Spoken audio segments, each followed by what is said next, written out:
Hey guys, welcome back to the channel. This is story about what if Naruto abuses the shadow clone training method part 2. Before I start, please do support for more amazing content and comments for part 3. Do consider to subscribe my channel and share my video to your friends and check out the description as well. Let's start the video. I hummed to myself as I sat in quiet contemplation, looking over what was left of my training ground. There were trees that were shattered, gouged, and riddled with holes going all the way through them. The ground had suffered from much the same, only with the addition of giant craters smashed into its surface. I still had shadow clones scattered about practicing and scouting for my soon-to-arrive guest as I sat and rested. My personal training had once again been purely physical, and I had finally succeeded in moving my weights up to over 8,000 pounds, which was my base goal for the Chunin exams. All in all, I felt like I had done very well for a night of training, even if the edges of my vision still went blurry when I tried to turn while using Chidori. Suddenly a rush of memories let me know that Haku was on her way towards me. I speedily swapped places with a clone that I had pretend to be asleep like in the original timeline. She then approached me and pulled the whole "I'm going to choke him to death" thing. Kinda funny really, as this time around I was stronger than him, and could kill him, before she even realized. As her hand was about to reach my clone's neck, the clone acted and quickly subdued him, Okay, so I will be the first to admit that I can be kind of oblivious, and that dumbass Naruto was so much worse than me, but Haku was confusing the fuck out of me. Was Haku here or she? She dressed and looked like a girl, but claimed to be a boy. Not to mention that Haku was fucking hot. This would really mess with my head if Haku turned out to be a guy. Would that mean I was gay? Could I be gay if I was only attracted to Haku but not other men, and only then because he, or hopefully she, was super hot in an extremely feminine way? Boss. My clone looked at me seriously as I almost lost myself to a severe crisis with my sexuality. I'd have to see Anko later to reaffirm that I was very much interested in the feminine physique. Well, I suppose I could use Tsunami-chan for that as well. Sakura wouldn't work, as she was a flapjack. I caught this person attempting to strangle me in my sleep. My clone once again dragged me out of my thoughts. No. Haku protested feebly, being held in a very uncomfortable submission hold. I was just going to wake you up and see why you were sleeping out here. I just wanted to make sure you were okay. Alright. I agreed good-naturedly and dispelled my clone, letting Haku sit up as a sly grin stole across my face for a moment before it was gone. I'm Uzumaki Naruto, and sorry for the misunderstanding. I didn't mean to hurt or scare you. I offered Haku a brilliant grin and a hand up, even as I lied about my intentions. I had totally meant to scare him, smiling gently in turn as she rubbed feeling back into her limbs. Haku took my hand and I hoisted him. I'll go with him for now as it's much less fucking annoying than questioning his gender every pronoun, to his feet. Then I began brushing the dirt and grass off his kimono, pink for God's sake. He could at least wear orange. While apologizing for getting him dirty. Thank you, Naruto-kun. The questionably gendered beauty beamed at me. My name is Haku and I'm sorry again for startling you earlier. So what were you doing out here anyway? Haku probed for information while keeping up the pretense of not being a ninja. Oh, I was training. I've got a mission to complete and not only my own, but my client's precious people to protect. I channeled dumbass Naruto as best as I could and flashed him another grin, now thoroughly satisfied with my findings and the potential for teasing later on that they offered. So you fight for your precious people. Haku seemed startled and yet happy about my words, even as I nodded in affirmation. I too fight for my precious people. My precious person is also why I'm out here collecting medicinal herbs. He raised his basket slightly. Yep, but I also fight for myself. I interjected while nodding firmly. Protecting others is what makes someone become truly strong, but only when someone can incorporate their self into their list of precious people can they truly begin to live. After all, if someone is precious to you, it is more than likely that you are precious to them too. That means to protect them you need to protect yourself. My sagacious words caused him to pause and look down in thought, as if his entire world was rocked by my words. Score. Plan. Don't have Haku stabbed through the heart with a Rikiri to futilely try to protect Zabuza as a go. So the name needs work, sue me. Naruto named his ultimate technique Wind Shuriken, which is lame as fuck, even if I will keep the name for simplicity's sake. Hey, don't look so pensive, it doesn't fit a pretty girl like you. I once again channeled retard Naruto and offered him a thumbs up while trying not to cackle with glee at my upcoming prank. That got a smile and a laugh out of Haku as he prepared to drop his bomb on me. Thank you, Naruto-kun, for your kind words, but I'm a boy. I just looked at him. Then I intensify my gaze into a stare as if trying to divine the truth of his words. Haku blushed and began to fidget under the force of my scrutiny. I offered as my non-committal answer, when in doubt or pretending to be in doubt, go with the Uchiha response. Haku-chan, I've got to go meet up with my friends and train some more. I yelled as I jogged away from him, pretending to disregard his earth-shattering revelation. But bye Naruto-kun, till we meet again. Haku called in response, looking slightly sad. Probably because he knows that we will be fighting each other soon, and maybe because I didn't react much to his shocker of being a man. Oh. I stopped as if suddenly remembering something important and turned back to Haku with a grin. Say hi to Zabuza-san for me and let him know that Gato plans to double-cross him. I returned fire with my own drone strike in retaliation. Haku's stupefied face was worth acting like retard Naruto to throw him off the fact that I was actually a good ninja and even knew who he was. And besides that I was gearing up to drop a nuke on the bitch. Boys don't have such developed curves or boobs. Haku-chan. I gave Haku a lascivious wink and mimicked patting her down before quickly taking off. That's right, Haku is a girl. That always fucked with me when I watched the show as the way she looked and dressed screamed feminine, but she claimed to be a guy. And seeing her in person was even worse as she was just so damn pretty, yet claimed to be a boy. Well, that was one mystery of this universe solved. I guess she's just a troll that gets her kicks off of messing with guys. Or maybe it was just less hassle to pretend to be a dude in the ninja line of work. I have added another pair of awesome kunoichi breasts to my groping collection. Get it? Not growing, groping. No one but Anko appreciates me as much as I deserve. That statement makes me concerned for my mental health. Oh well. Somewhere in Konoha, Kurenai developed a tick mark on her head and swore that she would punish Kakashi. She didn't know why she would do this, but she knew that he would deserve it. Not to mention she felt the sudden urge to meet up with Anko and meet the blondie-kun she had been raving about. Kurenai swore to steer this blondie-kun away from the path of the pervert, no matter the cost. Little did she know that it was far too late for that. Whistling a jaunty tune to myself I decided to check up on my teammates and make sure that Anko hadn't killed anyone important while I was off solving the mysteries of the world. As I strolled towards the hideous screams and desperate pleading that echoed throughout the forest, I couldn't help but hope that Zabuza took my warning seriously. Not just because Haku was a pretty girl with a nice rack and decent curves, even if they were wrapped up and hidden so she could pass as a boy, but because of how much he would help the bloodline rebellion if he made it out of this alive. Not that any of that would stop me from keeping the waves safe from Gato, even if I had to kill both of them. After all I was a leaf shinobi, and there were plenty of other beautiful women in the world. Like Anko and her crazy, sexy, insane, voluptuous, psychotic self. Did I mention that she was hot and crazy? Well, I'm mused on the fates of enemy ninja and the ratio of attractiveness to batshit crazy in women that I found acceptable. I absently caught a kunai that flew in my direction and used it to deflect the rest that followed after it. I looked up blankly as if I hadn't been paying any attention at all to my surroundings and had only just noticed the presence of my friend. Oh. Hey there Anko-chan, didn't see you there. I was thinking about something. The purple-haired beauty gave me a psychopathic smile that both aroused me and made me want to run away from her. Blondie-kun. Your friends aren't any fun, they aren't even as good of toys as you were when we first met. Well Anko-chan, that'd be because of all the awesome I have. I gave a sympathetic shake of my head and shrugged my shoulders. It's not their fault that they weren't born with as much awesome as I was. Wind torpedoes impacting my face and pressing me up against a tree as a kunai poking me in the thigh right by my femoral artery abruptly cut me off. Ha. I have you now Blondie-kun. The torpedoes crowed in triumph as they rubbed against my face through a thin mesh barrier, letting me feel their hardened tips perfectly. And what were you thinking about that had you so distracted? Was it me? It was definitely about the sexy and single Mitarashi Anko, wasn't it? Nope, you still came too soon Anko-chan. However I don't mind, only guys have to worry about when they come, you can come for me whenever you want. Over and over again.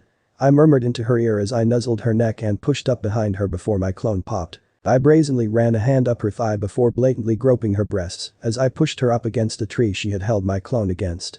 But you're right, I was thinking about how attractive I found you and if it was because of or despite you crazy. She moaned happily and arched her back to push her incredibly firm, heart-shaped derriere into my crotch, eagerly grinding it against me, and to press the swell of her heavy, round, breasts further into my palms so that more of her flesh was caught in my grip. I can't help it Blondie-kun. Crazy is just who I am, and you know it's because of my crazy that you like me so much. We complement each other's crazy perfectly. Anko whined as her movements grew increasingly needy and frantic, eliciting a groan from me. But we're both so crazy makes me want to come for you so bad that I just can't help myself. I've never wanted something this much before. I've been with a bunch of guys and none have ever made me feel it so much. I want to mount you and feel you writhe beneath me until you're gasping for air and begging for me to end it. I want to watch your face as it all comes gushing out. Anko was moaning by this point as her voice went throaty and full of promise. Her hips were glued to mine as she rolled them lustfully, prompting me to unconsciously rock in time with her rhythm. As she picked up her pace, one of her hands reached between her legs and gently cupped my balls, through my pants, and the other wound through my hair as she gently ran her nails over my scalp. "Enko-chan." I moaned into her neck as I clung to her to keep myself upright, as her scent and the feel of her rubbing against me had me going weak in the knees. I couldn't help but breath in her scent again and again. She smelled like the sweetness of dango, the sharp bite of steel and oil, and the faintest whiff of salty blood, all wrapped up in the overwhelming musk of sex and arousal. She had me right on the edge and we both knew it. However, I knew I would burst soon, but maybe not in the way she hoped that I would. "Call me Enko ni, Blondie-kun, and I'll make it spurt out of you until you pass out. I'll even lick it all up." She punctuated that offer by speeding up the rocking of her hips and giving my balls a squeeze as she pressed my face into her neck, seeming to know how much I enjoyed her scent. "Don't you want to spurt all that stuff inside you all over me?" I lost it right then. "Yes. Enko-chan. I want to.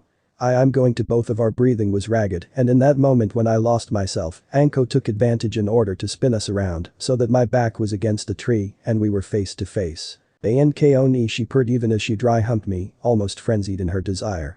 She looked so damn sexy, and I just couldn't hold out against the wet heat I felt between her thighs, even separated by my trousers, her thin, mesh shorts, and whatever underwear she might or might not be wearing. Anko and I gasped raggedly before swallowing hard as my eyes started to roll back in my head. "Yes. Yes, Blondie-kun." Anko's voice was raspy with desire and pleasure. "Enko ni." I whispered urgently, uncaring about anything but satisfying the need I felt and the need I saw in Anko's slightly glazed, deranged-looking eyes. With a cry of triumph, Anko finished me off and I spurted all over her, drenching her in my fluid and staining her clothes and skin in my color. Did I mention that she finished me off with a kunai and that what I spurted was blood? The thought that I really should have seen this coming given her word choice and personality ran through my mind before I burst just like the clone before me, taking my blood and other tragically unspent fluids with me. "I told you I knew I would burst soon. I had just hoped it would have been the other fluids before she ended my short life. Such is the unenviable life of a shadow clone. The real me had been watching my lucky, I mean pitiable, clone as Anko played with him and couldn't help but release a groan of mixed pleasure and frustration as my pants instantly became 6 sizes too small. Thankfully I didn't spurt any fluids, especially the ones that Anko wanted me to. Others would be more acceptable to me, but I couldn't help but feel this body was still a bit too young, as sad as that was. Damn modern American views on the appropriate age to have sex. However, I shook off such macabre thoughts and once again pinned Anko face first to the tree. Though I didn't grope her breasts this time and was a bit rougher than I needed to be in subduing her, but she seemed to like it anyway. To take the sting out of her absolute defeat, I rubbed my tent against her rear as I mocked her. That was totally the reason I did it. It was definitely not that I had a massive erection and had just been blueballed again. Once again, you came too soon. Too bad you just aren't patient enough to get through foreplay, or we could have so much fun together. As it is, I'll never be able to be satisfied by you. Fuck. I thought I had you that time." Anko screamed in frustration even as she lodged her ass into my crotch. Her words and tone clashed drastically with her body language. "I never get to make you bleed anymore, Blondie-kun." She whined like a kid denied ice cream. "If you weren't so much fun, I'd be mad at you." Taking a moment to think and savor the feeling of being held tightly to me, even if, maybe especially since, she was in a submission hold, Anko rapidly changed her tune. "But you do give me the nicest presents. Like the 2 munchkins hiding in the tree staring at us. I had so much fun with them, they scream so well and their blood tastes pretty good." Mr. Broods a lot took a while to learn his lesson, but Pinky pisses herself in fear and I can't help but get aroused as I chase her. She shuddered at that and I realized she had actually just gotten off. I was so roused I could hardly think straight, or I would have bust out laughing at the fact that Sakura had pissed herself. "So where were you last night and this morning?" My sexy, currently in the midst of post-orgasm docility, murder slut asked me while trying to sound as if she were just innocently curious and not as if she resented not being able to find me and use her Blondie-kun as a meat dildo and full body pillow. Because that's the reason she wanted to go on missions with me, according to her at least. She had thought that she would have to wait at least a year, but was thrilled that she could now do it much sooner than anticipated. "Maybe next time, Anko-chan." I offered her an empty platitude, knowing that the only times I'll let her make me bleed are when we're sparring or when we're actually about to and/or having sex. Is that fucked up? Maybe. However, boinking with Anko would make it all worthwhile. No matter how much blood I lost. And I was seeing another girl. I had to find someone who wouldn't blueball me and try to kill me. Haku had only tried to kill me after all, not blueball me. She was a cute little thing who just couldn't keep her hands to herself. So I touched her all over instead and left her blushing and grinning. Afterwards we took the time to get close and talked for a bit. I found out that we have quite a bit in common and she was a very pleasant person. When I left her she seemed so sad and distressed, but I had to get back here to check up on everything, so there was no helping it. There, I told no lies, but what I said was entirely misleading. Anko froze, and I could see the single, infirm gerbil start to hobble on its wheel in the thought bubble above her head. Once again living in an I'm is weird, and I never knew when something like this would pop up. I stifled my laughter at the universe's way of insulting Anko's intelligence and waited for her to process what I had said. I didn't have to wait too long before she cried out in indignation. What? You spent the night with another woman and not me. Why would you choose another woman over me, your beloved Anko ni? What did that slut have that I don't?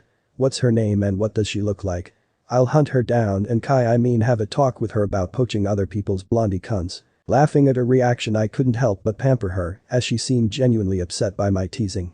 I released my hold on her and hugged her to me as I nuzzled her neck. Always my Anko-chan jealous. Don't worry. I still think Anko-chan is the best. I can't get enough of her incredibly sexy self. She huffed in agitation but leaned back into me, irritably grinding her ass against my arousal to cause me some pain and check that I was telling the truth. As she was doing that I absent-mindedly ran my hands over her smooth taut stomach to help soothe her. Are you sure you really feel that way?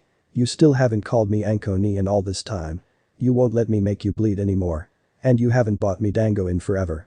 Do you not love your Anko ni anymore? I could tell Anko was mostly joking, but she was still pouting. Patching her earlobe between my teeth, I nibbled and suckled it, causing a delicious shiver to run her through her entire body. I'll only call you that and let you taste my blood again if we actually get together. Otherwise you'll have to be content with being Anko-chan and one of my precious people. I've never had a family, never known what it's like to have someone care about me no matter what, so you'll have to work hard for what you want and be someone very special to me. More so than anyone else. I let Anko go and backed up a step, allowing her to turn around and casually drape her arms around my neck. There was still a good chunk of space between us except for her breasts, which were flush with my chest. Oh, does my blondie kun want me to himself that badly? I don't mind having blondie kun want to make me his, dude, you'll need to get a bit taller for me to consider it. Though I'm hurt that you don't think of your Anko ni as family. I could tell that she was actually happy in her own more than slightly insane way, even though she put a melodramatic hurt into her voice at the end. I put my hands on her hips and whispered softly into her ear for only her to hear in my best bedroom voice. Anko ni. I met her stunned eyes as they widened in shock, cupping her face I pressed my lips softly to her cheek. As I turned to walk away I let my fingers trail along her jaw until my thumb tugged on her lower lip as my index and middle finger ghosted over her chin. I didn't look back, but thanks to my clones that were watching, scouting, I saw as she slowly liquefied into a boneless mass of Anko putty on the forest floor, a wide glassy-eyed grin on her face reminiscent of most men after they just got extremely lucky. Little pink hearts were frequently wafting out of the Anko puddle as she replayed the entire situation in her head, especially how it sounded when I said Anko ni. The hearts were occasionally accompanied by either a surprisingly girlish-sounding giggle or a much more fitting lecherous chuckle that would make the most perverted old man in existence proud and jealous. Back at Tizuna's house Kakashi looked up from his book. I sense a disturbance in the force. It is familiar, something I have not felt in a long time. Someone will get laid. Kakashi then hung his head as a rain cloud developed over his head and a tear came to his eye. I wish I would get laid, it's been a really long time. Is it because I let my skills slip? I'll have to start training seriously again. It couldn't be because I read Icha. No, this isn't smut, it's a masterwork of literature. It was because he openly read Icha and his lame excuses when he showed up to dates 3 hours late. Somewhere far away in the land of rice fields, a tall, white-haired old man with a hit IA proudly displaying the symbol for oil on it, broke out into a wide grin and started chuckling perversely as he peeped on women bathing at a bathhouse. Of course this alerted the women he was peeping on to his presence and he was then summarily beaten to a bloody pulp. It wasn't until Sasuke and Sakura had watched Anko for nearly a half an hour that they gathered the courage to venture out of hiding. Sasuke attempted to gain Anko's attention in order to resume training. After failing several times while trying to avoid touching her, as the way she wiggled and twitched in her ghoul-like form disgusted him, creeped him out, and turned him on. The emo decided to try poking her with a stick in order to nudge her into awareness. Once she understood what her crush was about to do, Sakura let out a terrified eep and took off running for her life. Sasuke was able to poke her once before the Anko puddle rose in a tidal wave of terror and fury, backed by many furious snakes that were intended for his asshole as punishment. The screams of the last Uchiha were heard all the way in Gato's hideout and even back in Konoha, provoking shudders of terror. Gato's hired thugs would make sure never to interrupt whatever Anko Blondie-kun happy fantasy time was. Hearing the screams, Kurenai was even more curious about and intent upon meeting this Blondie-kun now. Hinata paused what she was doing and narrowed her eyes in fury and possessive jealousy. Naruto was her Blondie-kun, not that she would ever call him such a demeaning nickname. Goshijin-sama was much more fitting. She would keep their house clean and orderly, and when he came home she would greet him in the kitchen with nothing but an apron on. Then she would ask him if he wanted dinner, a bath, or her. The blush that overtook Hinata melted the ground within 15 feet as steam puffed from her head and she collapsed into the bliss of unconsciousness and her delusions of Naruto. Ino relaxed as Hinata froze, blushed, and then fell over. Once she was sure their spar was over she let out a long, pent-up breath. For some unknown reason she felt a fierce competitive spirit boil up within her at the thought of Anko Blondie-kun happy fantasy time. She didn't know who Anko was exactly, but surely Naru no blonde happy fantasy time sounded much better to her ear, even if she didn't know why. Denton hesitated in her target practice before becoming pissed off and launching wave after wave of pointy death at the training dummies while muttering about stupid cocky insufferable blondes who needed a down-to-earth girl with many sharp objects to keep them in line. Kakashi had just gone back to reading his smut after getting over his depression when he was suddenly seized with the feeling that Naruto was indeed a great student. Clenching his fist with tears of pride streaming down his mask, Kakashi told Minato's spirit that he could be proud of his son. Minato's spirit within the Shinigami also clenched his fist in pride of his son before a shudder of fear traveled down his ghostly spine as an aura of dread approached him from behind. Kushina's spirit had her hair flying around in 9 tails and an aura of darkness surrounding her as she beat Spirit Minato within an inch of his afterlife and promised that none of the unworthy, nasty sluts after her son would get to have him. He was hers first and would always be hers. She was his mother and would protect him from falling into their clutches, even if she had to kick the Shinigami's ass and come back to life to stop them. At last a day had come when Kakashi was back to full strength and he figured Zabuza would be making his move either today or tomorrow. So knowing the sequence of events I left a few clones hanging around Tazuna's place to look after Tsunami and Inari and headed for the bridge with the rest of our group. I left my weights by the house as I knew I would need every advantage in the battle to come if I was to get the results that I wanted. Sasuke and Sakura trudged along, twitching spastically every time they heard a noise or caught sight of something out of the corner of their eyes. Although Sasuke seemed to be limping and keeping his ass out of Anko's line of sight more than typically normal. I had to assume the surgery to remove the pole lodged up there was at least partially successful. However, there might be a snake warren in its place. Anko had decided I was her personal transport and so my head was situated between her thighs as she sat on my shoulders. I wanted to, but I couldn't bring myself to complain or scold her. I was reading my book on sealing and rubbing my face against the luscious thighs, bracketing my head from time to time. And Kakashi was alternating between reading his smut and crying tears of joy and jealousy while looking at me with pride. As we arrived at the bridge I sent off a platoon of clones to check up on the surprises I set up around the bridge and to play a recon for us once the mist rolled in. It didn't take long for the mist nin to make their move. As mist began to roll in I made another round of clones and had them sweep Tazuna up and prompt Sakura to join them in guarding him. It was soon after that Zabuza arrived, or more likely a Zabuza water clone. I was looking forward to seeing you again Kakashi. We didn't get to finish our fight last time. You're right. Your little helper swooped in and prevented me from killing you last time. Kakashi threw back with a lazy eye smile as he reached up and removed his forehead protector. I'll have to fix that. Hahaha. I've seen the limit of your Sharingan and in this mist you're as good as blind. Give me the bridge builder and I'll let you and your brats leave here alive. Zabuza rumbled with amusement lacing his voice. Oh? Is this the shit stain that we need to kill to protect Bridge Builder-san? Anko asked in her typical fashion from atop my shoulders. She was refusing to move until the action really started. So you received reinforcements? No matter, she doesn't seem all that strong.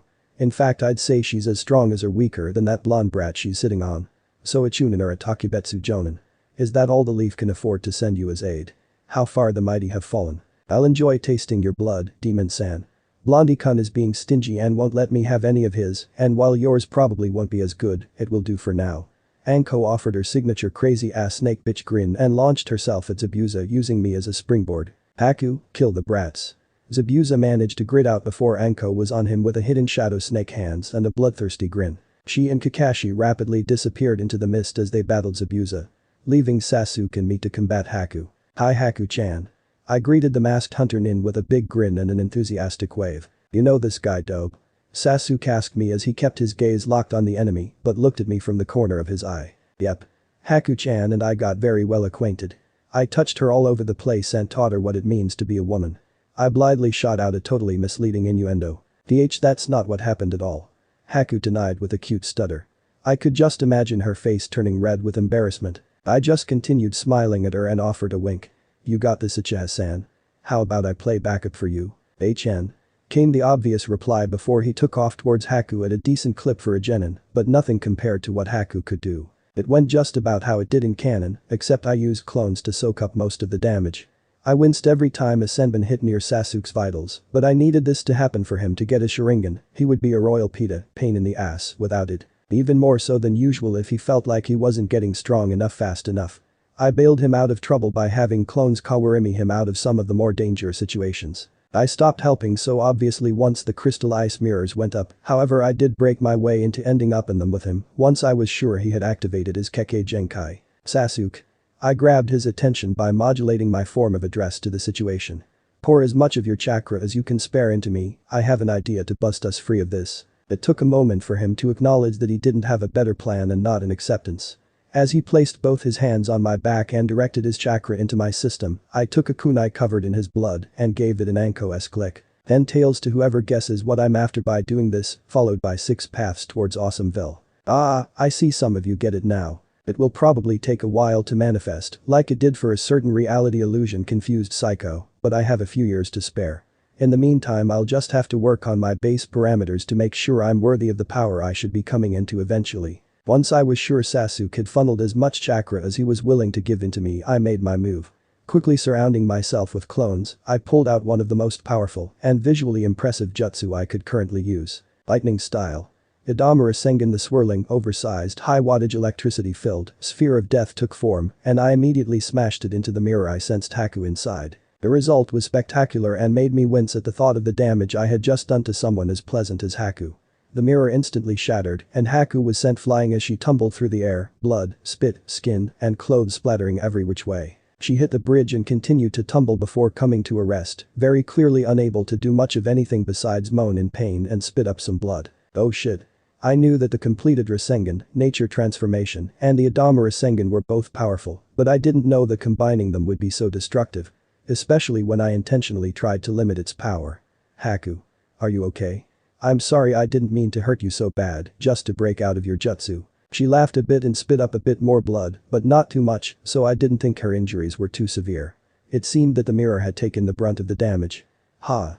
Don't apologize, Naruto-kun, you were fighting for your precious people, weren't you? I nodded my head in reply as I set about arranging her so that she was lying down more comfortably. Noticing that her clothes were trashed and having checked and determined that while most of her ribs were broken and the skin of her torso was burned and even blackened where the tip of the sphere had actually impacted her before I pulled it back and dispersed it, she wasn't in danger of dying as long as she received treatment soonish. I pulled out a sealing scroll and covered her with a blanket that I gently tucked around her. Thank you, Naruto-kun, for your kindness. However, I must ask that in the name of our friendship kill me. She asked me with a pained smile. Aka. I flicked her forehead, glad the mask had come off after I hit her as I could see her pretty face this way.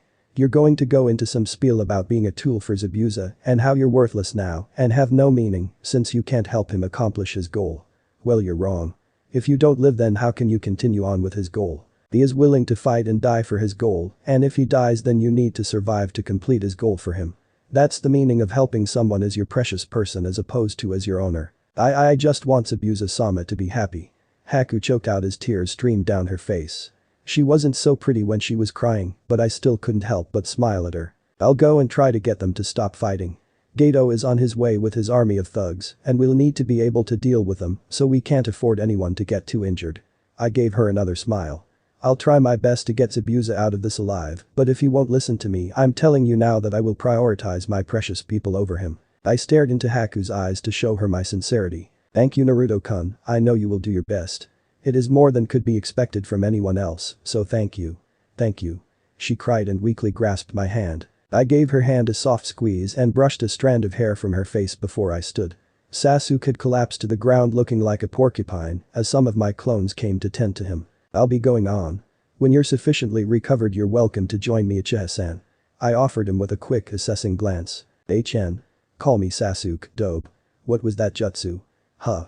It seems like I had finally gained the grudging respect of Sasukimo Dukbaticha, but now he wanted to know where I got my power. It's a jutsu I invented by myself, but it's a bit chakra intensive.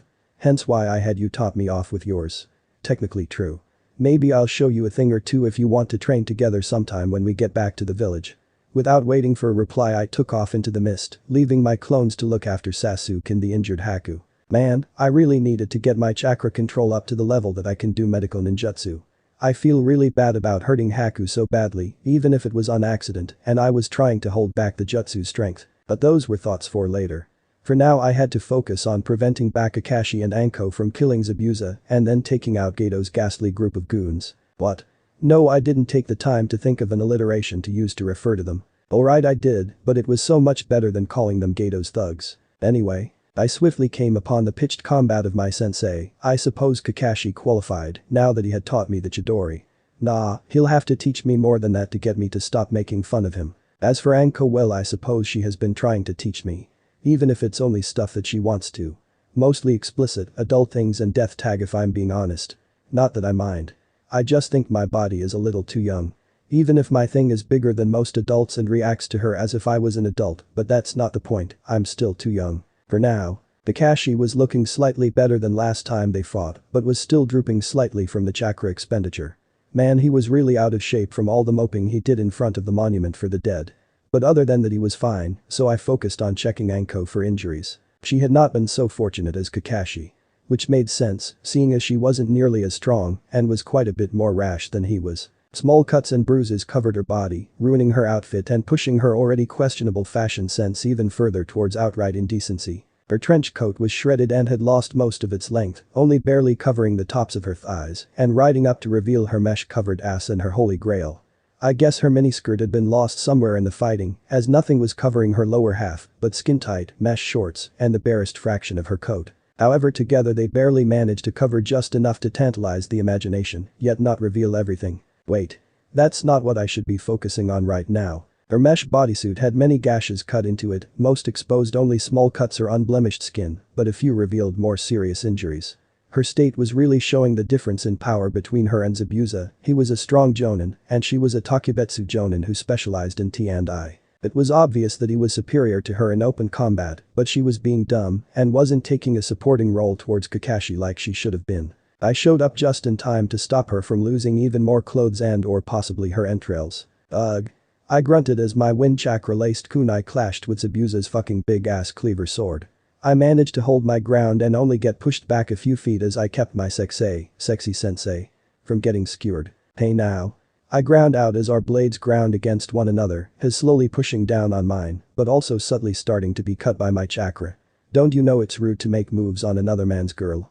Especially Anko-chan, she can't resist it when someone wants inside her. What? Zabuza and Kakashi responded simultaneously with anime sweat drops on their temples. Anko just tilted her head and grinned shamelessly at me, beaming with glee at me calling her my girl. Ah.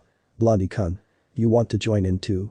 I was having some trouble handling him, his sword is just too big for me. Shaking my head in mock exasperation I looked back at Zabuza who was looking at Anko like she was a puzzle that made no sense.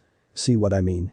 One minute she tells my friends that she and I are going to get married, the next she fondles me until I'm about to blow as she tries to kill me, and the next she tries to have me call her Ni-chan while getting me off. And as kinky as she is, I don't like finding some other guy trying to strip her naked and penetrate her insides with his sword.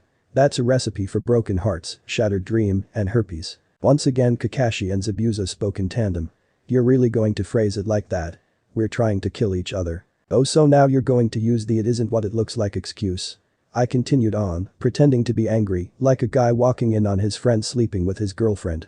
I come here from looking after Haku for you. I point a finder at Zabuza, who at this point is thoroughly confused, and I find you going at it with my Anko-chan. And you. I whirl on Kakashi as I disengage from Zabuza and create space between us. Me?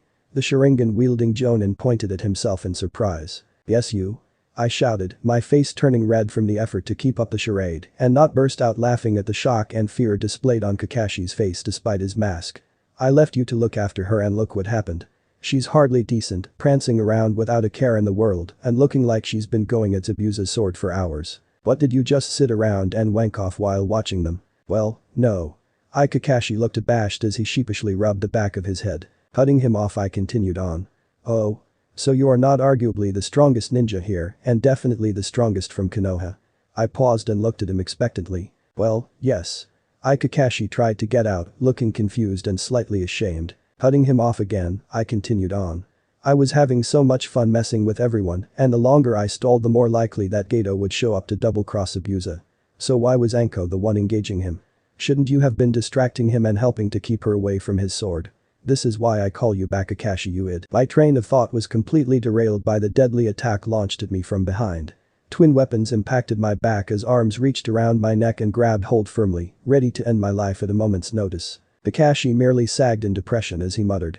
That name again, huh? Oh, did I make my poor little blondie-kun jealous by playing with another guy's sword? Anko teased as she pushed her twin weapons further into my back.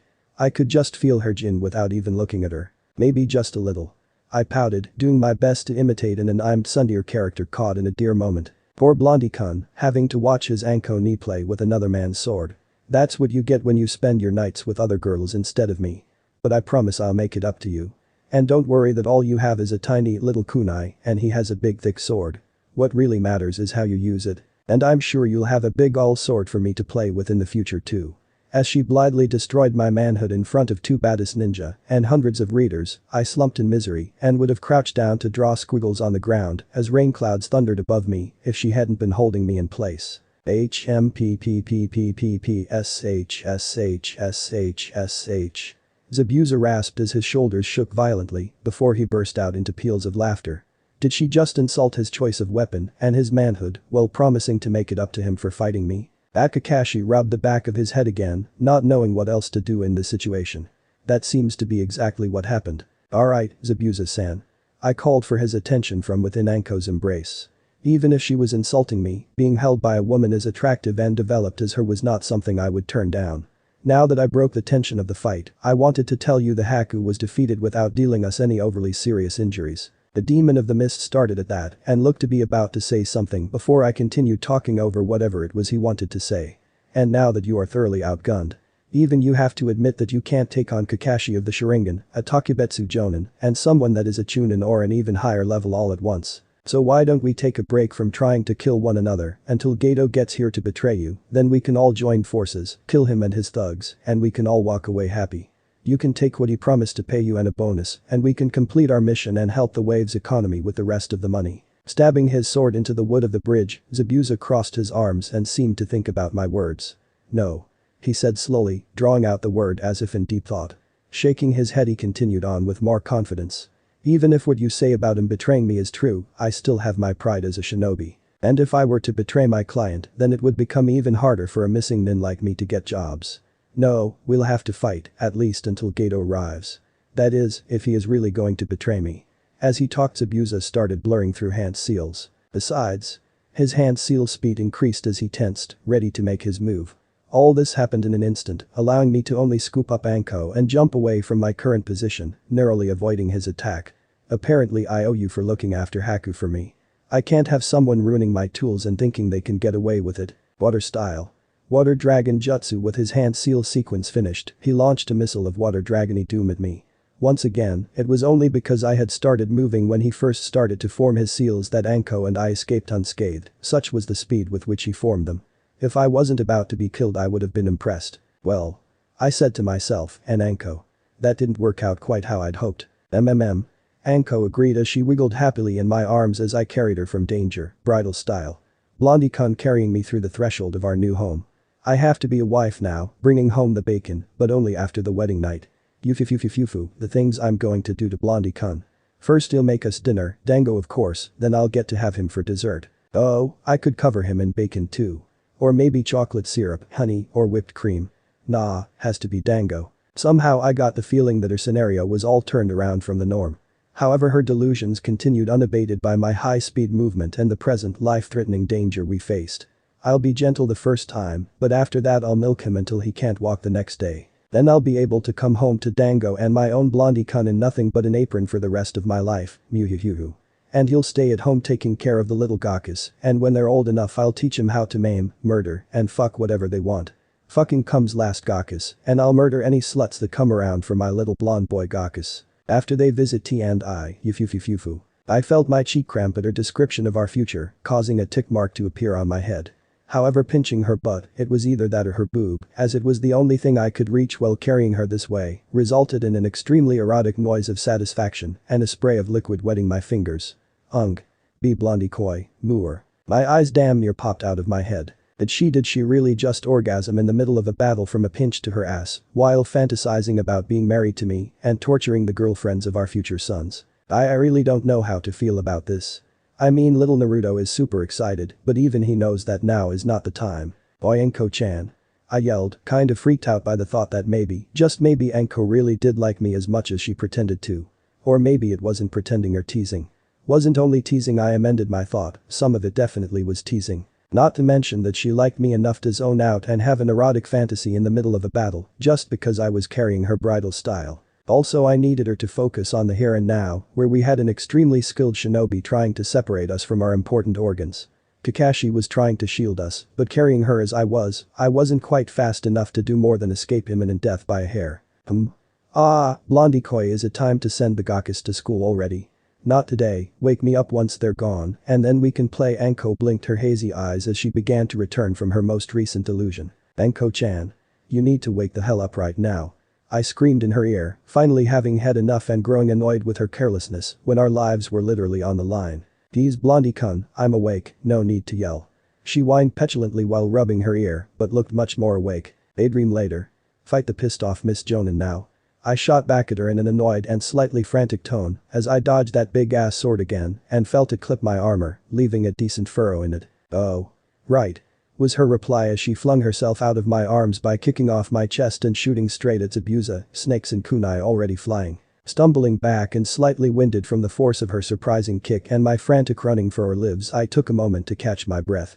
Watching as Kakashi and Anko wove in between each other as they engaged a Miss Nin in a never-ending circle, exploiting any weakness in his guard to score a hit. I didn't know if it was the brief respite I gave them or the fact that they were trying to show their best side because I was here, but both Kakashi and Anko seemed to be doing much better against a demon than before I arrived.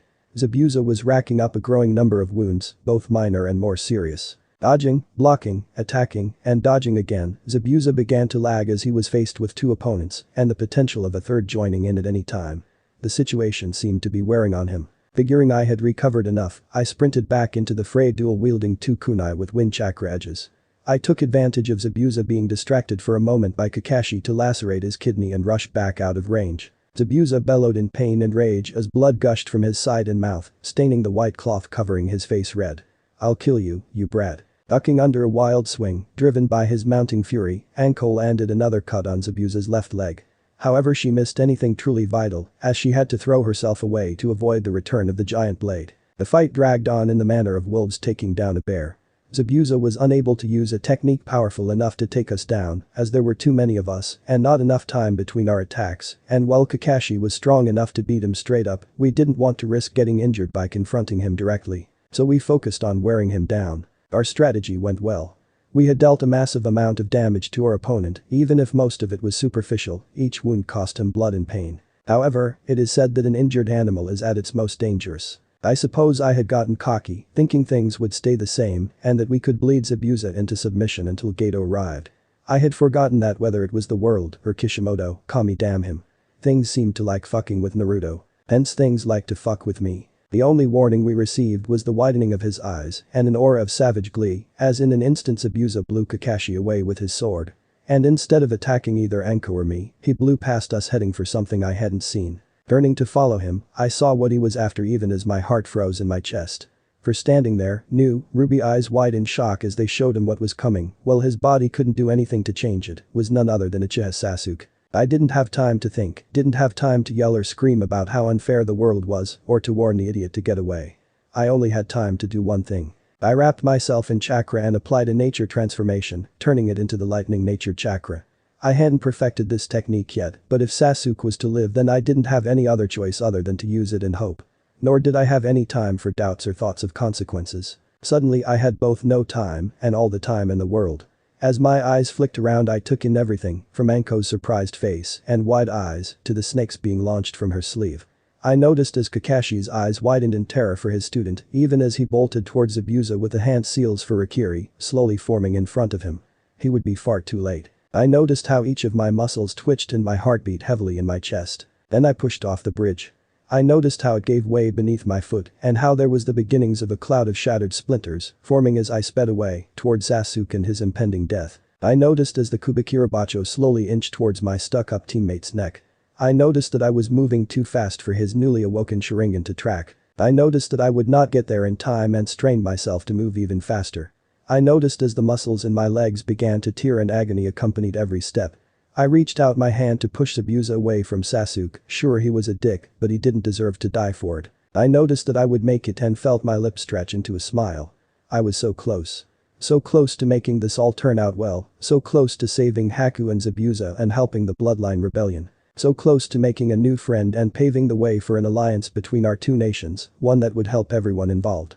So close to having Gato arrive and ending this without unnecessary death. I noticed as my hand impacted Zabuza's back. He was swinging his blade from the right, so I was aiming for that side to push him past Sasuke. So that he hit the Uchiha with the handle or his arm instead of the blade. I noticed when my plan worked better than I had intended. Zabuza and I went flying past Sasuke without touching him, my momentum and sheer speed taking us farther than I intended because of my inexperience with this technique and the force of impact. I noticed when my plan fell apart around me, nothing like I had intended. I noticed that my hand wasn't on Zabuza's back. I noticed that the skin around where I had touched was burned black even as I pulled back, ripping my hand from inside his chest. I noticed how I had left a hole, cauterized and seared black, in the shape of a hand. My hand, each finger defined in his flesh, outstretched as if to say stop. I noticed that I could see right through the hole to the other side. I noticed as the blood splashed against my face, chest, and hand as I ripped it from his body. I noticed as it evaporated in the storm of lightning that surrounded me. I didn't notice the look of shock on my face or the numbness that was spreading out from my chest. I didn't even notice when I dropped the lightning-style chakra armor. I couldn't take my eyes off of the figure of Zabuza, barely able to stand and using his sword as a crutch to keep himself on his feet. Blood shot out of him in hacking coughs as his body tried to deal with the sudden loss of a lung and ribs, the jolt from electrocution, and so much electrical burn damage. Kakashi was suddenly by my side, Rikiri in his hand and eyes almost comically wide.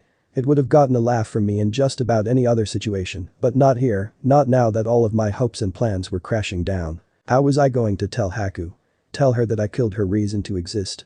That I took away her precious person in order to save a guy I didn't even like. I knew I was in shock, not because I killed again, but because of who and how I killed him. I knew that even though he wasn't dead yet, he would be soon. Holy shit. Anko whispered nearly reverently as she came up beside me. What the fuck was that? The lightning chakra cloak used by the Raikages of Kumo. Kakashi numbly answered as he continued to gaze at Zabuza. Holy shit. Anko repeated herself. Where the fuck did you learn something like that, blondie-kun? And why haven't you shown it to me before? Her customary, psychotic enthusiasm was breaking through her shock and any respect she held for a dying opponent. Because it's not done yet and could be slightly dangerous. I finished weakly while looking at Zabuza's pitiful, yet still prideful form. Short, hacking laughter came from the dead man standing before us. Dangerous, he says. He killed me without even meaning to, and he calls it slightly dangerous. Damn it, the guys down in hell are going to take me for a joke because of this. Mamachi Zabuza, demon of the hidden mist, taken down by a mere genin.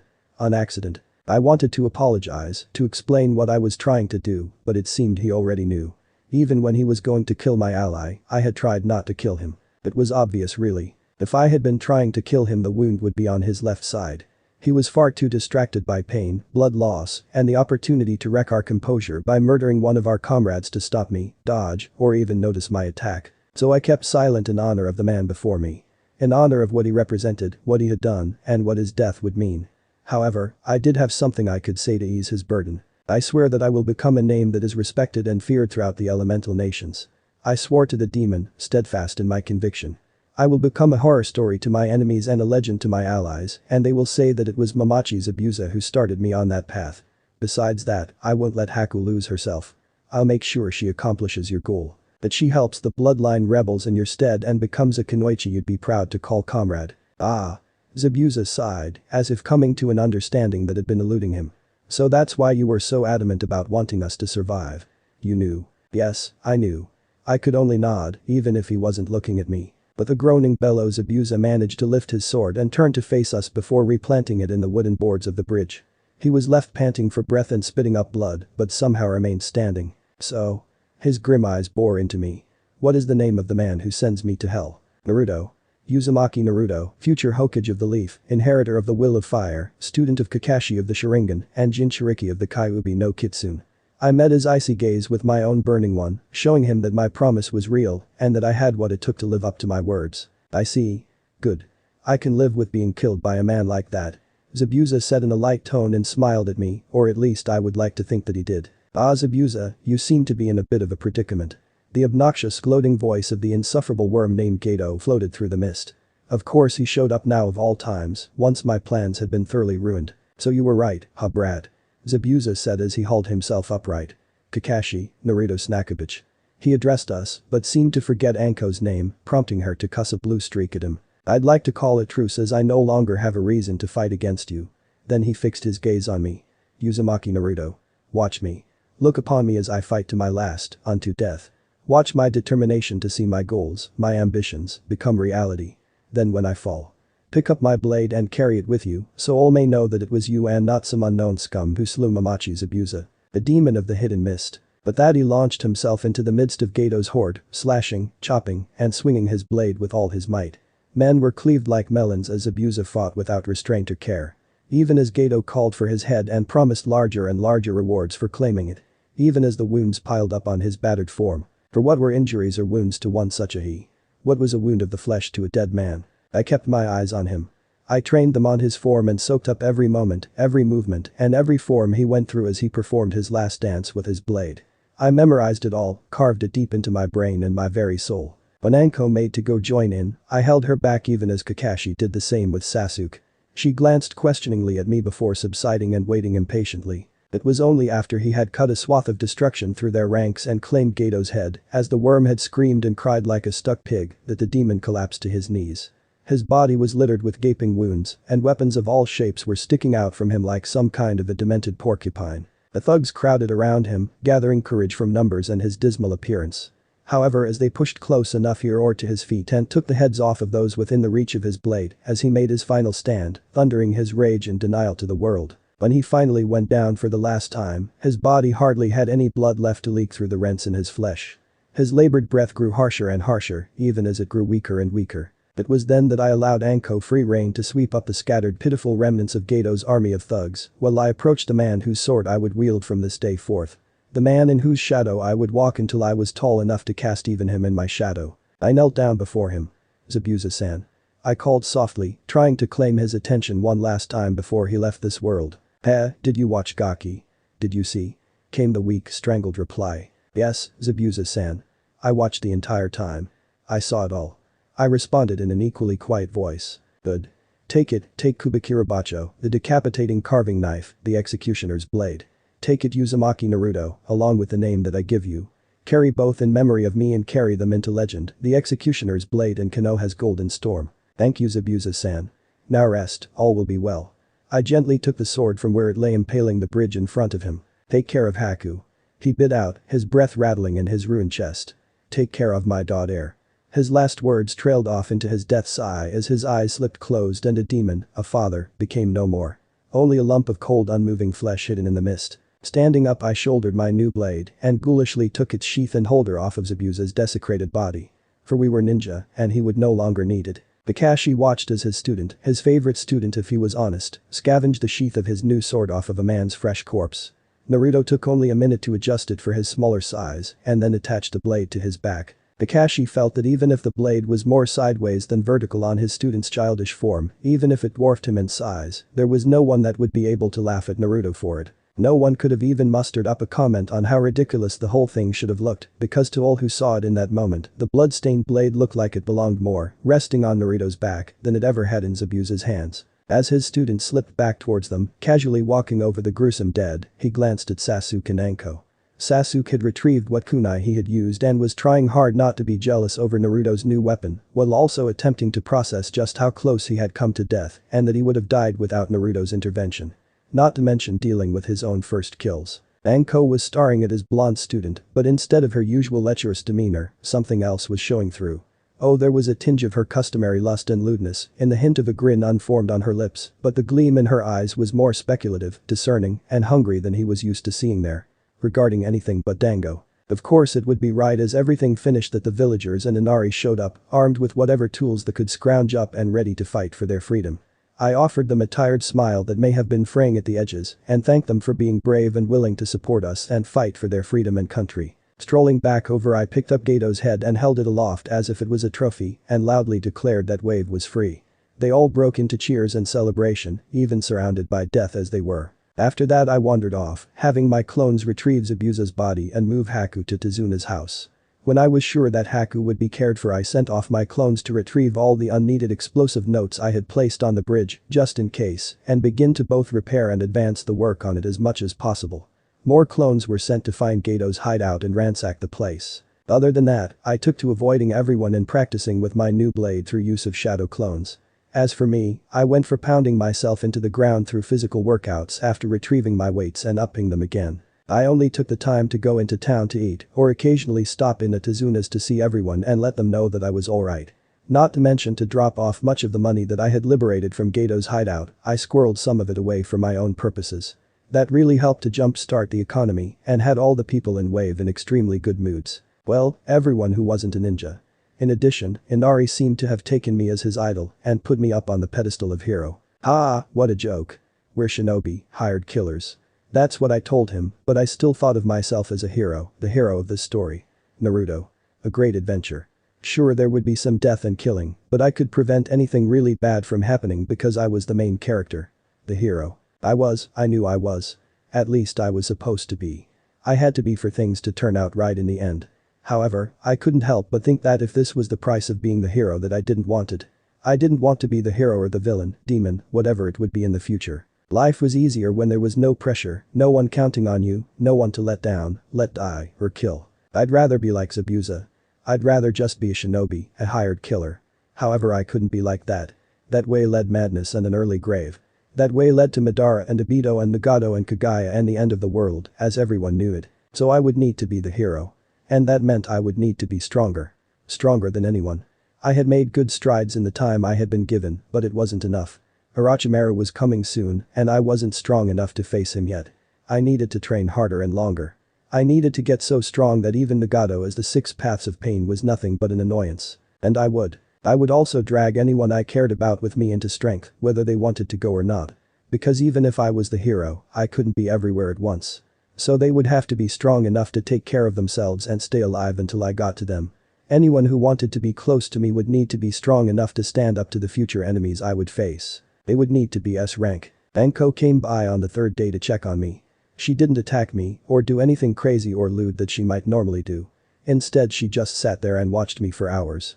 Finally, I paused and walked over to sit next to her. My shirt was off and I was soaked with sweat. My clones were in the same state as they swung around the giant blade of metal death with ever-increasing ease and skill. Do you have a goal or a dream, Anko-chan? I broke the silence between us. Perhaps she was able to sense that I was serious and had no patience for her usual antics because Anko responded sincerely. I want to kill my old sensei and remove his taint from the world and me. Then you'll need to be strong, Anko-chan. Much stronger than you are now. Orochimaru won't go to hell easily. I looked her in the eye as hers widened in surprise and made my resolution clear.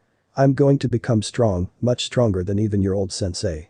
So if you really want to be around me, in whatever sense, whether as a friend, as family, or a lover, you'll need to get strong enough to fight on par with people like Orochimaru. There are people out there even stronger than him, and one day I'll be standing among them. However, they will eventually come for me, for the Kyuubi. She was shocked that I had brought up the Kyuubi. I could see that clearly. However, she was not surprised by the fact that I held it inside me. I see. She nodded her head slowly, eyes going hazy in thought. That's why I'd like for you to train with me, or at least in any way you so choose. I want you to really work to get stronger. From what I know, you were hailed as a prodigy, which is why your ex-sensei took an interest in you in the first place. I know his mark interferes with channeling chakra, but you can still work on your physical aspects. I will help you wherever and in any way I can. And in the meantime, I'm working on something to try and get rid of that mark, or at least neutralize it and its effects. I laid everything out as clearly as I could. Then I offered her some encouragement and maybe a bit of hope for the future, in the form of my Fuinjutsu research. I expected everything from jokes to swearing to violence. What I did not expect was to be swamped into a real, genuine hug. Thank you. Anko buried her face into my neck, overcome with emotion at the thought of having her curse mark removed.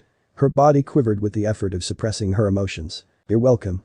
was my only reply as I rubbed her back and stroked her hair. We sat like that for a while before Anko left and I returned to my training. Like that a week passed and the bridge was complete.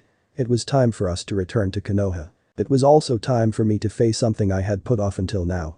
I would have to confront Haku. She would obviously know that I had killed Zabuza by now, but I had no idea how she would react. She would most likely hate me, spit on me, call me a liar, and maybe even vow to kill me as vengeance one day. However, a small, naive, dare I say it, retard Naruto part of me hoped that she would understand. And even if she could not forgive me, that she could continue on with her life and complete Zabuza's dream before forging a dream of her own. An even smaller part of me hoped she was still too injured to move about and that I wouldn't have to face her. Coward. I decided then and there that I would face her even then. Even if I could get away without seeing her, I wouldn't. It was the very least that I owed her. So it was that I approached Azuna's house and made my way inside for breakfast that I saw Haku for the first time in a week. She looked bad. I mean, she looked awful. Truly, horribly, bad. Her eyes were shadowed, red, and puffy from crying. Her nose was rubbed red and raw from the unceasing wiping and blowing from the flowing snot her crying produced. Her skin was pale and had an unhealthy sheen of sweat from the pain of her injuries, and her hair was lank and lifeless. But looking into her eyes was the worst. I didn't see a person looking back out of them. Haku-san. We need to talk. I have put this off for too long using excuses like your health and that I was busy. I spoke calmly and authoritatively in an effort to keep myself from running away in my guilt. No words were issued from her, just a hollow stare and the barest hint of a nod. Taking that as my signal, I went and unceremoniously kicked everyone from Tazuna's house for the next half hour. To my surprise, they all went without a fuss. So, I looked for a place to begin, but could find no good way to say that I killed her mentor, father figure, and precious person. So I just went ahead in the most Naruto way of all and said it. I was the one who killed Zabuza-san. I paused and swallowed regretfully, not able to meet Haku's eyes. I was trying to hold out and stall until Geto showed up and betrayed him because he wouldn't stop until that happened. However, Sasuke showed up before that could happen. I took a pause, waiting and listening for any reaction. Hearing none but the pain breathing in front of me, I continued with my retelling. Zabuza-san spotted him first and was going to behead him. I used a jutsu that I hadn't perfected yet to try to stop him by pushing him away from Sasuke. However, I underestimated the power of the jutsu and I ended up wounding Zabuza-san grievously. It was only then that Geto showed up. I looked at the ceiling bitterly. It figures that I would be the one to crush my hopes, plans, and dreams. If only I could have stalled for just a few minutes more, but I couldn't, and Zabuza-san and you paid the price for my inability. After that, I promised Zabuza-san that I would become a man and a shinobi worthy to have killed him. He told me to watch him and afterwards to take his sword as proof of my beating him. I released a shaky breath and studied the ceiling some more. There were many interesting grains in the wood and a few worrisome cracks. His final words were to take care of you. To take care of his daughter. Finally, I heard something other than breathing from the other person in the house. Harsh body-racking sobs tore their way out of her. Zabuza-sama. T2-san. She cried. I couldn't move. I wanted to comfort her. To take her in my arms and tell her that it would be okay, that everything would turn for the better. However, I couldn't, not after I had been the one to cause her so much pain. I didn't have the right. He wanted you to continue on with his dream. His goal. He wanted you to help support the bloodline rebellion and become a strong kunoichi that he could be proud to call a comrade when he met you again. I pulled out a scroll and laid it on the table in front of her. That is 2 times the amount that Geto promised you for this job. I know that it will never be enough for what you have lost, but I hope that it helps fulfilling his dream. And I am truly sorry for having caused you so much pain. It was never my intention and I would change it if I could. But I can't and I never will be able to. I never meant to hurt you. The worst part is that I killed him for a comrade whose loyalty I'm unsure of. We sat there after that. We sat in the silence as she cried and sobbed and I stared at the ceiling, engraving the sound of heartbreak into my mind and using it to steel my resolve. Eventually everyone returned and we ate. Everyone else not concerned or worried glances at the sobbing girl on the couch. Everyone but me. Eventually it was time to leave and as we turned to walk out the door, a weak hoarse voice called out. Naruto. I froze. Then I turned back and met Haku's eyes. They had life in them when they met mine. And if that life seemed to be more than a little focused on my existence or possibly the thought of ending it, I couldn't help but feel that was alright and a little happy that she had found a reason to live. I will achieve his dream. It was a statement of fact, nothing more and nothing less. I nodded in acknowledgement of such. I will become a kunoichi that he would be proud to stand beside in combat as a comrade, not a tool.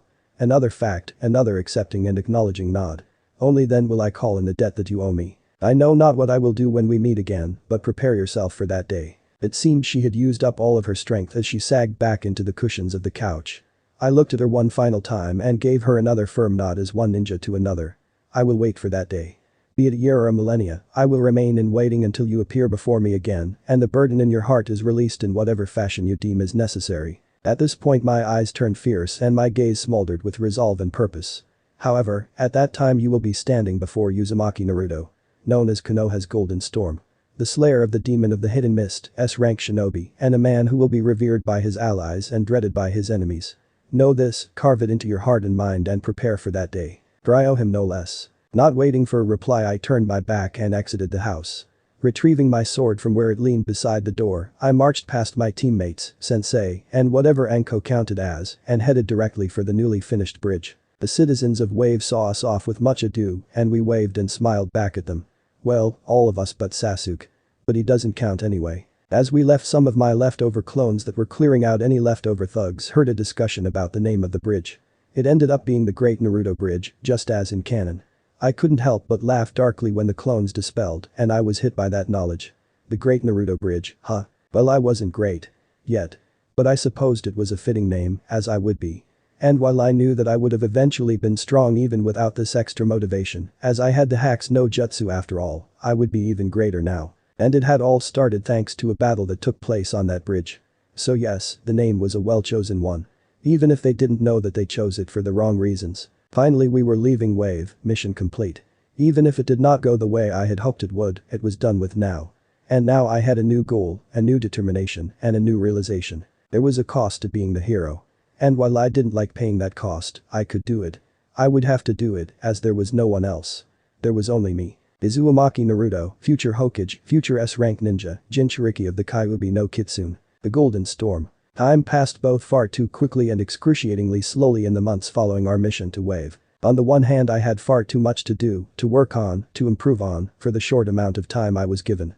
On the other hand, Kakashi wouldn't let us take another mission that took us out of the village. Thus relegating us to D ranks and village-centric C ranks, which I could do in my sleep.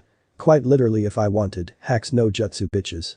I suppose I shouldn't complain, as it did allow me to use much more of my time to improve myself than I would have been able to on other missions. As for my training, I would call my improvements startling and impressive.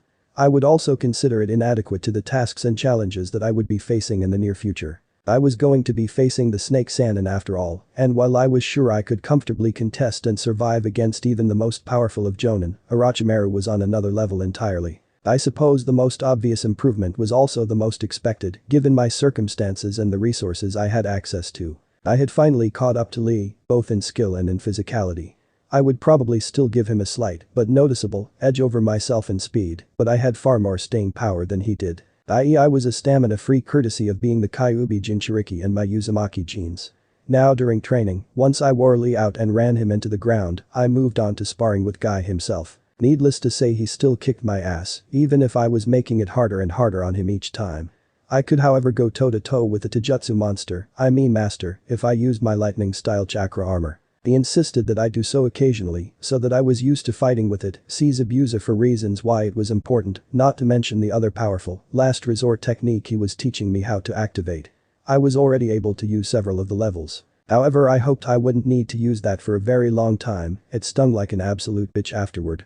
I was even developing a few surprises that I would hopefully be able to incorporate into my Goken in the relatively near future, to give it a bit of an extra punch. When I wasn't focusing on my own physical training, I was focusing on forcing those close to me to improve themselves.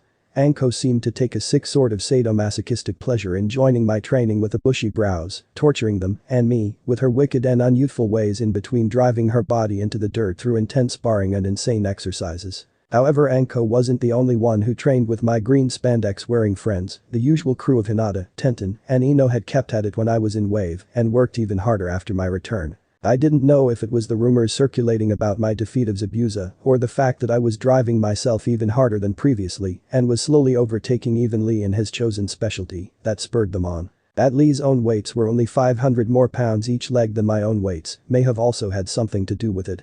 After all, being left in the dust of someone wearing 12,000 pounds on each of his legs is a bit embarrassing when it's not Lee or Guy. The side note was that I had switched from traditional weights to my newly developed resistant seals, as they were much easier to divest myself of quickly in the face of danger and much less trouble to store. Regardless, it encouraged them to reach higher and grow stronger, so I didn't think about it too much. I had more important things on my mind. The girls weren't the only ones that I roped into training with me. Haruka-sensei had happily come to one of our training sessions at my invitation and then immediately decided that he would train with me after I met up with my team instead of with the youthful crew whenever he was free to do so. I couldn't blame him after he had been made to sweat blood and had been subjected to the sunset Jinjutsu of Doom under the instruction of Gai-sensei. I think I almost broke my former sensei when I defeated him effortlessly, not even having to use anything besides Taijutsu to force him to surrender. He was, however, much more willing and enthusiastic about training with me after that. Well, the fact that Anko would also show up at those times may have helped influence his decision, as she would often remove her trench coat so that I didn't ruin it when I was throwing her around. Haruka-sensei was a closet pervert, just like in the show.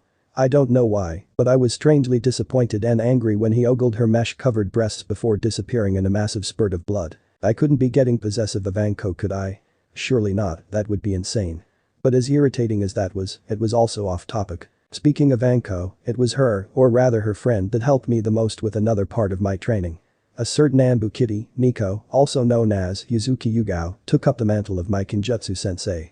Granted, she mostly taught my clones in her free time, only so that I could be training myself into the dirt at the same time. So while I progressed quickly, I wouldn't be calling myself a master unless I got a few weeks of dedicated instruction and time to use hacks no jutsu to make everything muscle memory. As for ninjutsu training, that was handled mostly through Haruka, self-experimentation with the help of borrowed scrolls, and surprisingly enough, Jiji. It seems that with the knowledge and use of shadow clones in his battle against paperwork, Hiruzen had stepped his training up.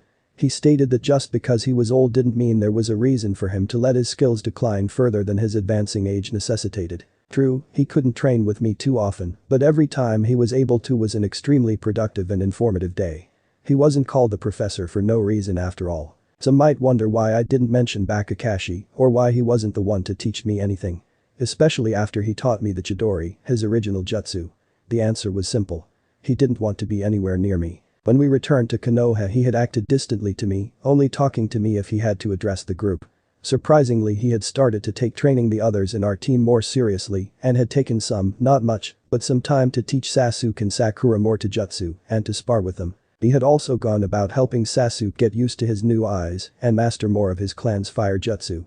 For Sakura, he helped her come up with a training regimen that she could follow on her own to improve her level of fitness and general combat readiness, and gave her a few scrolls on simple Jinjutsu and basic low-level ninjutsu. I had hoped that Sasuke would come to me and that we could train together to form a bond, but it was not to be. Oh, he had come to me, but not to train and not to bond. He had shown up to one of our team meetings one day and demanded that I teach him how to use both the Rasengan and the lightning-style chakra armor. Naturally, I had refused, telling him that he wasn't capable of using either effectively at the moment. He didn't have enough chakra to use the Rasengan more than once or twice, and his body was far too fragile for the lightning-style chakra armor to do more than tear it apart when he used it. He didn't take that well and went off on a rant about his need for power and how much more he deserved it than a dope like me. I had then proposed a spar where I wouldn't use either of those techniques, with the condition that if he could defeat me, then I would teach him both of them. He had still not forgiven me for defeating him so absolutely with just Taijutsu and the Kawarimi. I hadn't even had to use shadow clones, to be honest. It was pathetic how desperate and obsessed he was with power. I had told him as much with my foot to his neck as I pushed his face into the grass below. As my luck would have it, Kakashi had showed up just then. A pointless conversation about teamwork later and he had pulled me aside. Flashback: no jutsu. I've given you plenty of time, Naruto, but I can't keep waiting. Where did you learn that technique? My personal cycloptic Jonin asked me with a serious tone. I'm sorry, Bakakashi-sensei, but you'll have to be a bit more specific. I affected a baffled expression and shrugged helplessly. Narrowing his eye in annoyance, the son of the White Fang growled his displeasure. You know exactly what I mean. The technique you used to Kai defeats Abusa, the Raikage's chakra armor. Where did you learn about it and how did you learn it? You shouldn't know a jutsu like that, much less be able to use it. You were the dead last of your class, only graduating due to a fluke. It's impossible that you could have come so far without someone helping you. So I'm giving you one chance to tell me where you learned it. I stared stonily at Kakashi, not liking his tone or his insinuations the slightest bit. Perhaps it was just that once I became a shinobi I didn't have anyone to intentionally hold me back. Perhaps it was the fact that the shadow clone jutsu is perfectly suited to me and someone in my special situation. Perhaps I am simply my parents' child after all. The silver-haired Jonin looked stricken at that, but I had one last barb to aim his way. Maybe I was being cruel, but I had decided to take the kitty gloves off. I simply didn't have the time for anything else but the most direct path to my goal, and my goal here was to snap Kakashi back into shape. Maybe if my 2 cent had had a student, I began and Kakashi physically flinched at my faux innocent tone. Maybe if there was someone who could have been there for me and taken care of me, or even just tried to help me along and shown that I was cared for, then I wouldn't have lived the life I did. Maybe then I wouldn't have been the dead last, the dope. Maybe if this hypothetical student of my 2 cent hadn't been so selfish and self-absorbed, he could have made a difference in his sensei's child's life. However, he was too busy wasting away mourning the dead and drowning in self-recrimination to help the living. I turned my back on him and began to walk away, casually throwing my last words over my shoulder. Sounds to me that a person like that shouldn't exist, let alone cast stones when they stand in a house made of cracked glass. And I learned it on my own. I pieced it together through reports on the encounter the fourth had with the current breakage and the next step of making the logical connection between lightning nature chakra and the electricity that powers the human nervous system. I didn't see as Kakashi collapsed to his knees under the weight of my words and his failures as he watched me walk away from him without once looking back. And flashback no jutsu. So, back to the topic of Jiji, it was with his help that I was already on my third elemental chakra affinity. Due to the almost wholly offensive nature of my other 2 chakra types, I had decided to focus on a defensive chakra nature, leading me to water nature chakra. I couldn't really tell if learning and mastering chakra natures was getting more difficult due to my tendency to train them by spamming hundreds of shadow clones to do the work for me. I had however added several defensive nature jutsu to my arsenal. Kurigakure no Jutsu, hiding in the mist, water formation wall, and water prison technique, to name a few of the most notable of the ones I had learned. The jutsu users eat your heart out. I now had the counter to your op bullshit. Conveniently forget about my own op bullshit please, thank you. I had several more jutsu waiting in my pocket, but there was no reason to go into them at the moment, as most were just more advanced versions of what I already knew before. Now while I had made extremely impressive, if I don't say so myself, strides in other areas of my training, it was in Fuinjutsu that I had improved the most. I suppose it was bound to happen when taking my Uzumaki heritage, the obscene amount of money I now had for supplies, courtesy of Gato, and hundreds of shadow clones, dedicated to the sole task of advancing my skill, working tirelessly each and every day for months. Even with the several years' worth of work my clones had put in, I was still shocked at the progress I had made. Before leaving for the wave mission I would conservatively rank myself as a level 3 or 4 out of 12 in Fuinjutsu, using the Uzumaki standard. Now I could definitely say that I had improved by incredible chakra-fueled leaps and bounds. I could safely say that I was at least a level 8 and steadily closing in on level 9. However, that was only for the generalities of Fuinjutsu. For my areas of particular interest, I would say I was nearing level 11. Now you might say, Naruto, how could you possibly be a level 8 and yet be a level 11? To that I would say, it's because I'm Naruto and in Uzumaki that I can do whatever I put my mind to Tebeo. Fuck. I hate that stupid tick. Deep breaths back on topic. The true reason was that while the general knowledge of sealing was needed for me to advance my application of Fuinjutsu, it wasn't needed over much in the 2 special interests I held. The first was obviously curse seals and ways to mitigate or remove them and their effects without harming the person afflicted with the seal. The second should be pretty obvious if you consider who my mother was and what she was known for besides the red hair and kinjutsu. Yes, I was interested in none other than the adamantine sealing chains. Now some might say that I had no chance of getting those, as a Kekkei Genkai produced them. Right. Wrong. They were a product of, you guessed it, Fuinjutsu. Fuinjutsu used and known exclusively by the Uzumaki clan, but really I had years compressed down into months to figure out how to use them. I was still in the beginning stages, but I had already managed something similar to what Karen could do later on in the series. And I would only improve with time. Some might ask why I wasn't working on the Hiraishin or the Flying Thunder God technique. To that I say, you can't have it all yet. Also it's flippin' difficult, so that'll come once I'm more advanced, hopefully during my training trip, and I will be able to compete with it anyway, using the lightning style chakra armor. Once I train my body up enough to match the Raikager guy and grow some more. That acts as a perfect segue way and leads me to my final area of advancement covered by my training. I had made contact with Kurama. I won't bore anyone with the particulars, as anyone who might be reading this in whatever alternate universe in which my life is a shitty fanfiction has probably read quite a bit of Naruto-flavored fanfiction. So suffice it to say that is went something like this. Kurama tried to lure me through the bars of the cage. I refused. Kurama tried to get me to take off the seal. I refused. Kurama threatened me. I tried to make nice. Kurama laughed at me and called me an Injin. I called him Kyuubi-san. I changed my mindscape from a sewer into a mountain close by a forest and made his prison into a giant cave inside the mountain, but allowed him fresh air, sunlight, and other amenities. Kurama agreed to lend me his chakra whenever I wanted or needed it. I thanked him and expressed my wish for us to be friends one day. Kurama got mad at the idea of being friends with a ninja, let alone his jailer, and kicked me out. Sound familiar and boring? Good, it was more than slightly terrifying and incredibly intense in the moment. It's incredible to think that he is only half of what was sealed into my ancestors. The thought of his original power makes me shudder in a mix of excitement and anxiety, not quite fear. As I thought over all of my progress over the recent months, I made my way towards the Hokage Tower to meet with my number 1 minion. I had noticed the influx of foreign shinobi in recent days and was expecting Kakashi to drop the bomb on us any day now. Anko making unsubtle hints about something fun happening soon was also a big clue. I had taken a rare day off, though I was still using hundreds of shadow clones to train, to goof around with Konohamaru and his little crew of pipsqueaks today, in order to de-stress and rest myself before the action started. But when the situation quickly devolved into the kid running from Sakura, I recognized the progression of events. Seemed like canon events had a way of happening with or without my input, unless I went out of my way to change things drastically. I wonder if it was actually fate, or if it was just Kishimoto messing with me again. Damn him to hell. I quickly followed the two troublemakers and came upon Kankuro threatening my unofficial disciple, and Sakura, shockingly, had a kunai out and was in a reasonably well-formed stance. Hey now, no need to manhandle my pipsqueak. I drawled as I appeared behind the sand nin with a perfectly executed shunshin, seeming as if I had just teleported there, while grabbing Kankuro's hand and twisting it just enough to force him to let go of Konohamaru. You're in trouble now, boss is here. He's one of the strongest ninjas I know, so you better apologize. Apparently feeling secure in his perceived superiority now that I was there to protect him, Konohamaru began talking a big game. Shunshining once again, I appeared behind the munchkin and gently chopped his head, causing him to crouch down, with tears in the corners of his eyes, and grab the giant lump I had raised on his head. If you run into someone when you aren't looking, then you should apologize, munchkin. I told, excuse my slip, my minion with a scary kind, excuse me, smile on my face. Hi boss. He stuttered before bowing to the sand nin. Sorry for running into you.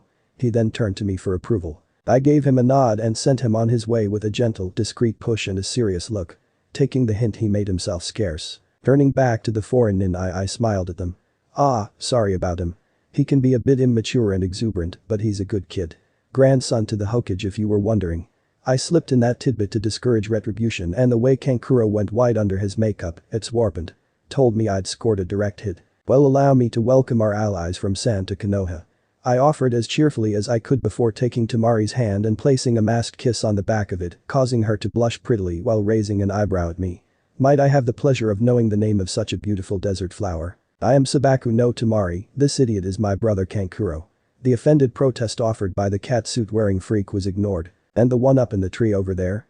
I inquired about Gaara, having known he was in the tree not just due to my knowledge of the series, but also because my sensor abilities had grown along with the rest of my skills and easily allowed me to detect him and his ever-present bloodlust. But the sand shunshin, Gaara, was suddenly standing next to us. Gee, Gaara. Both of his siblings managed to force out. Gaara's dead eyes flicked over his siblings emotionlessly. Kankuro, you're an embarrassment. Act out again and I'll kill you. With a shudder of fear, Kankuro hurriedly nodded his head. Alright. No need to worry, I won't do it again. It was just a misunderstanding. Yep, all a misunderstanding between allied shinobi. Water or sand in this case, I suppose, under the bridge. I offered with another eye smile, getting another blush out of Tamari. So, Sabaku no Gaara, I guess. I offered Gaara my hand to shake as he stared at me without taking it. What is your name? That unpleasant dead-sounding voice came again. Apologies. I really should have introduced myself first. The name is Uzumaki Naruto. I grinned at him and Kankuro before throwing a wink to Tamari. A pleasure to make your acquaintance. Uzumaki Naruto. As in the Golden Storm of Konoha. You're in the bingo books. Did you really kill Mamachi's abuser? I didn't know you were so young. Tamari gushed with wide eyes as Sakura stiffened behind me. The one and only. I beamed. Am I really? I assume for Mist as they're the only place that might be upset over losing this. I jiggled the handle of my blade for emphasis. I'll have to look myself up and see how accurate the info is. And yes, I did kill the demon of the mist. I finally acknowledged her main question. Tamari seemed speechless as she stood and gaped at me, even Kankuro was reassessing me. Gaara, however, seemed slightly excited. Uzumaki Naruto, I will kill you and prove my existence. Come Kankuro, Tamari, we're leaving.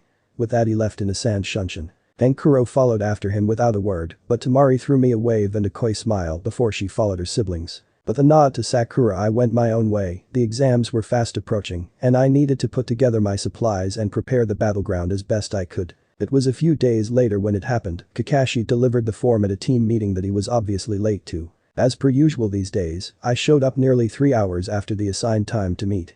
Kakashi had not yet arrived, but Sasuke and Sakura were there and seemed to have been for a while. I still didn't understand why they bothered to show up on time after all this time, and people called me the dope. Upon my arrival, Sasuke glared at me for a moment before nodding his greeting with grudging respect. After wave and especially after I had easily beaten him down despite his vaunted Sharingan and fire ninjutsu, without the use of more than a Kawarimi, the Uchiha had started to treat me with sullen and reluctant respect. He had also made great strides towards becoming stronger, not as much as myself, but impressive nonetheless. And he was certainly far stronger now than he was in the canon timeline, thanks to pushing himself to catch up to me and dedicated training from Kakashi. Sakura gave me a timid nod before returning to whatever scroll she had taken to reading as she waited. Now there was someone who had come a long way in these months. I'm not saying that she was strong, or even necessarily good for our age group, I could only compare her to my training group and they all worked much harder to improve than she did, but she was no longer the worthless girl she had been not long ago. It seemed that my words before the wave mission, her uselessness during said mission, and the knowledge of the vast difference in even her level and Sasuke's, let alone mine, was enough for her to begin to train much more seriously. She was an upper tier genin these days and might not be such a liability to us in the upcoming exams. Although she was still the weak link and definitely wasn't ready to be promoted to Chunin. But hey, Sasuke was certainly strong enough to be a Chunin and he wasn't ready to be one any more than she was. It took more than just strength or knowledge alone to make Chunin. It took strength, skill, knowledge, guts, and leadership in order to earn the right for promotion. Hopping a squat by them after I returned their greetings, I pulled out my own level 9 sealing book and buried my nose in it to review my notes. Things had certainly changed from before wave, not the least being me. I had already been tall for my age at that point and I had only gotten taller, much to Anko's and other women's joy, according to her. That was without mentioning the effects all the taijutsu training I endured had on my physique. I had shot up again in these few months by another 1.5 inches, leaving me at about 5'7". It was looking like I might be giving Jiraiya a run for his money in a few years, with the way I was growing. I now looked down on all of my age group by at least 3 to 4 inches, and I thoroughly enjoyed having a more developed body again, but not as much as Anko seemed to enjoy it. I don't know whether to shudder in fear at that thought or celebrate. I caught villagers starting in surprise at my looks when they weren't paying attention. If I showed up suddenly, they would exclaim Yandame-sama. Only to realize that it was I and not the fourth. They would habitually scowl at me before freezing and looking me over more closely before growing confused or thoughtful depending on the person. I was grateful that I had taken to wearing my mask so early because everyone was used to seeing me with it on and so couldn't really remember or tell what my face looked like. To put it simply, I was a clone of the fourth with whisker marks.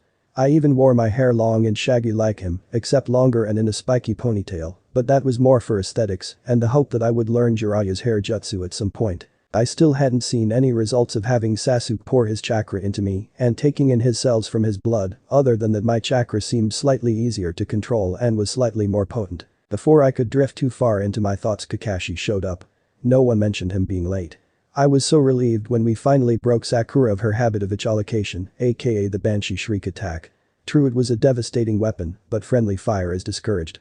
However, Kakashi looked slightly depressed that no one gave him an opening to use his lame excuses. Well, I've got good news for you, my dear genin.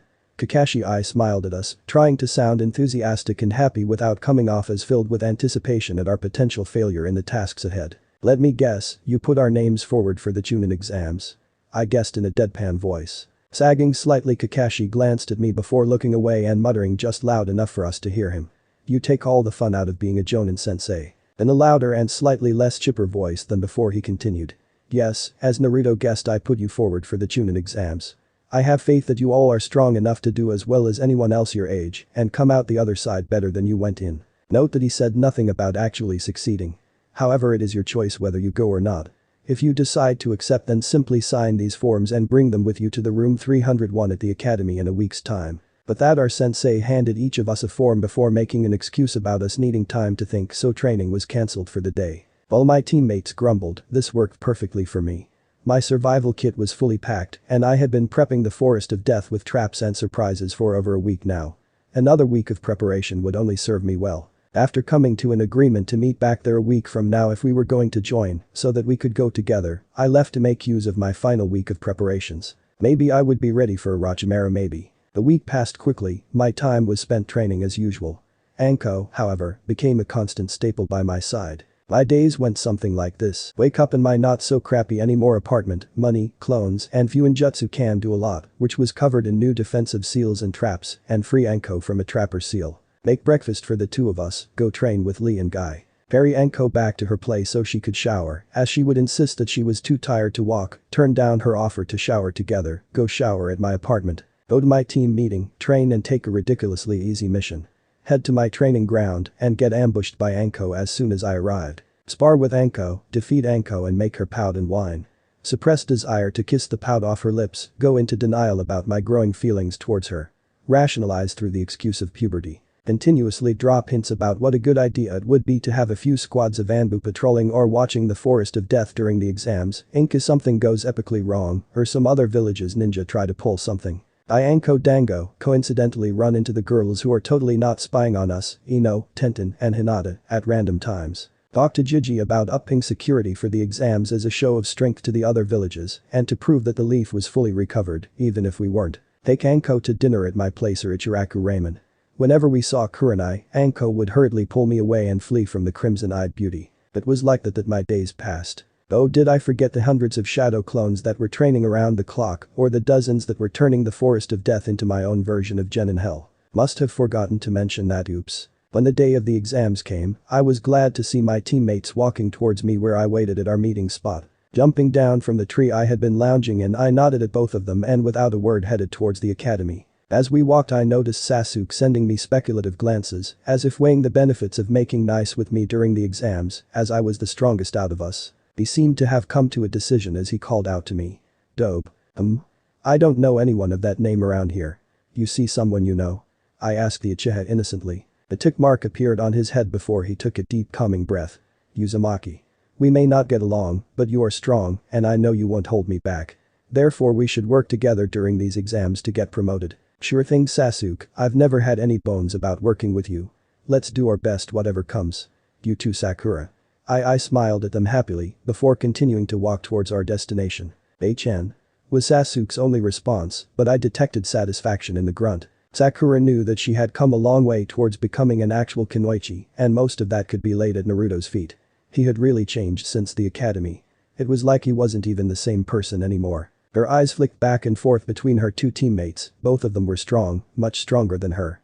However, she wasn't just baggage anymore, she could help both of them without weighing them down. That was the reason that she had actually signed the form.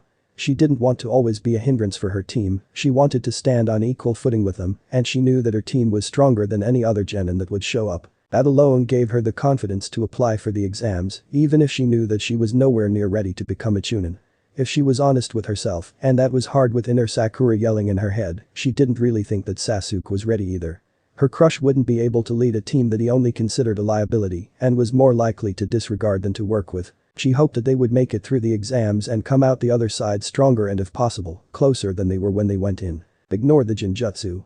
I ordered my team just before we entered, getting inquisitive looks from both of them. They understood what I meant a few moments later as we came upon the second floor and the often repeated, in fanfiction, scene of Kotetsu and Izumo acting under hinges to prevent some applicants from entering the room, 201 under a Jinjutsu to look like 301. Without stopping or giving Sasuke a chance to out the Jinjutsu and allow even more people a chance, I made my way to the stairs, shooting a wink to Tenten as I saw her in the crowd. We were stopped several moments later as a green missile imposed itself in front of Sakura. Lee, for it could be no one else, gently cupped one of her hands and youthfully declared his intentions towards the pink banshee. You are Haruno Sakura, correct? I am Rock Lee, the second green beast of Konoha. Please go out with me, I will protect you with my life. The second green beast struck a nice guy pose and his teeth flashed manfully as he spat out his line. I couldn't help but facepalm at my friend's display. Sorry, no thanks. I already have someone I like.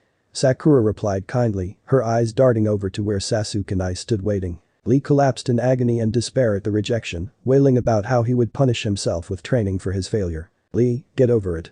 Maybe if you do well in the exams and impress her she will change her mind.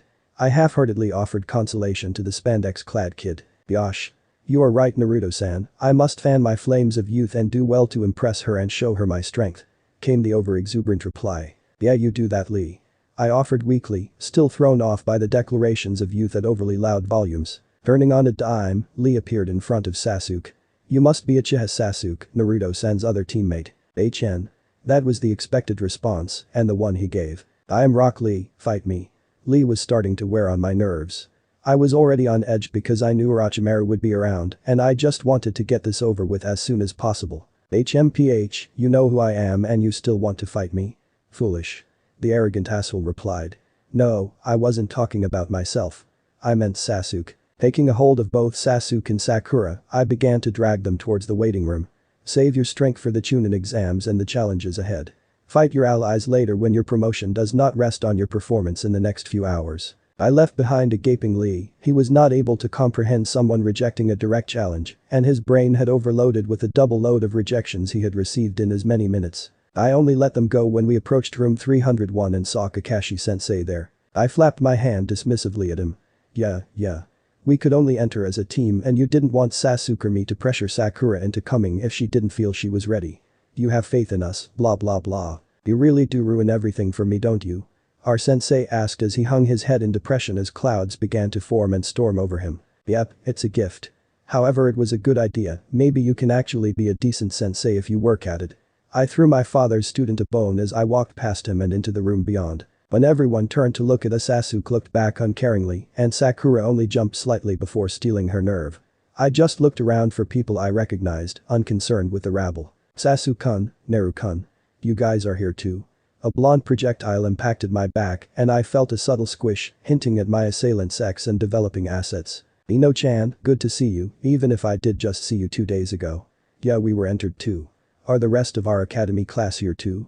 I was slightly surprised that Ino had jumped on my back instead of Sasuke's, but didn't give it too much thought as I had other things on my mind. Ino, pig, get off of Naruto.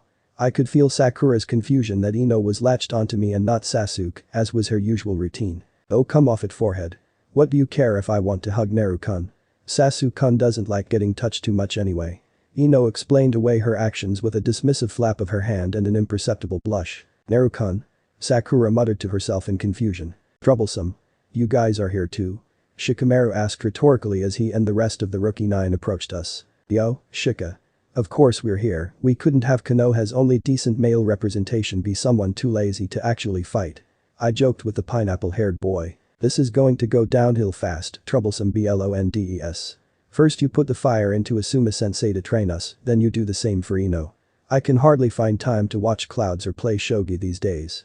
The lazy genius complained, prompting me to laugh at his misfortune. However, his eyes were sharp as they roved my form, taking it all in and processing all of the changes in that scary smart head of his. Hey there, Hinata-chan, Shino-san, Choji, Kiba, how's everyone doing? I asked politely, smiling at Hinata and giving her a small hug. Of course this caused her face to turn red and her head to begin to steam, but she managed to stay conscious this time, so that was improvement. Hi, Naruto-kun. The lavender-eyed girl managed to reply softly. I caught Ino puffing out her cheeks in annoyance from the corner of my eye and threw her a wink, causing her to blush and look away. Yo dope, acting like you're hot stuff these days, aren't you? The dog just had to bark and Kiba hadn't been properly housebroken, yet it seemed. He seemed to be under the impression that he had peed on Hinata and so she was his, when really it was I who had peed on her. Metaphorically, of course, I'm not an animal or an Inuzuka. Before I could respond I felt an approaching presence and Kabuto made himself known. You guys should keep it down, you're drawing attention to yourselves. Looking up, everyone around me noticed the attention of the rest of the ninja focused our way and Kai being directed towards us. Most of my friends wilted under the combined weight of the Chunin hopefuls Kai, but I simply scoffed and ratcheted up my own in return as I loosened my sword in its sheath. Suddenly the other villages' genin began to collapse, starting with those closest to me. Kiba was affected similarly, but the rest of the Rookie 9 felt as if they were being wrapped in a warm blanket or hug and made to be perfectly safe. I was not being vindictive. A dog must have its nose rubbed into its mess and be scolded to learn better. Also, he had to realize that it was my pee on Hinata. Metaphorically. Looking around confusedly, they quickly realized that the feeling was coming from me. Just as they came to that realization, I let go of my Kai and as quickly as it had come it was gone. The foreign genin, who had just experienced the feeling of inevitable death, scrambled to get as far from me as possible and did their utmost not to so much as look in my direction. I turned back to the group of Konohinin with an eye smile. You were saying Kabuto-san. Blatantly ignoring the gasping form of Kiba on the floor, the slight smell of urine that would be unnoticeable to most people coming from said Inuzuka, and the fact that I had put him there. Why, you know who I am? Kabuto looked shaken from what he had just experienced.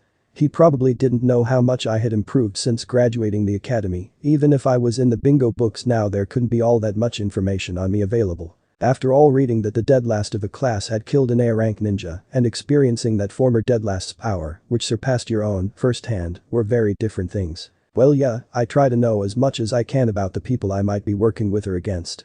I left my response vague and simply offered another eye smile. Sure. I was going to offer you guys some information on the competition. Us Leaf Shinobi have to stick together, and I am a veteran of the Chunin exams after all. The white-haired traitor to the Leaf offered in a kind tone. A veteran? How many times have you taken them? Ino asked inquisitively, wondering if the exams were harder than she thought or if this glasses guy just sucked. 7 times, but this time is definitely the one where I pass. Kabuto enthused. Man, the guy was a great actor. I would totally have bought it if I didn't know better. So is there anyone you want to know about?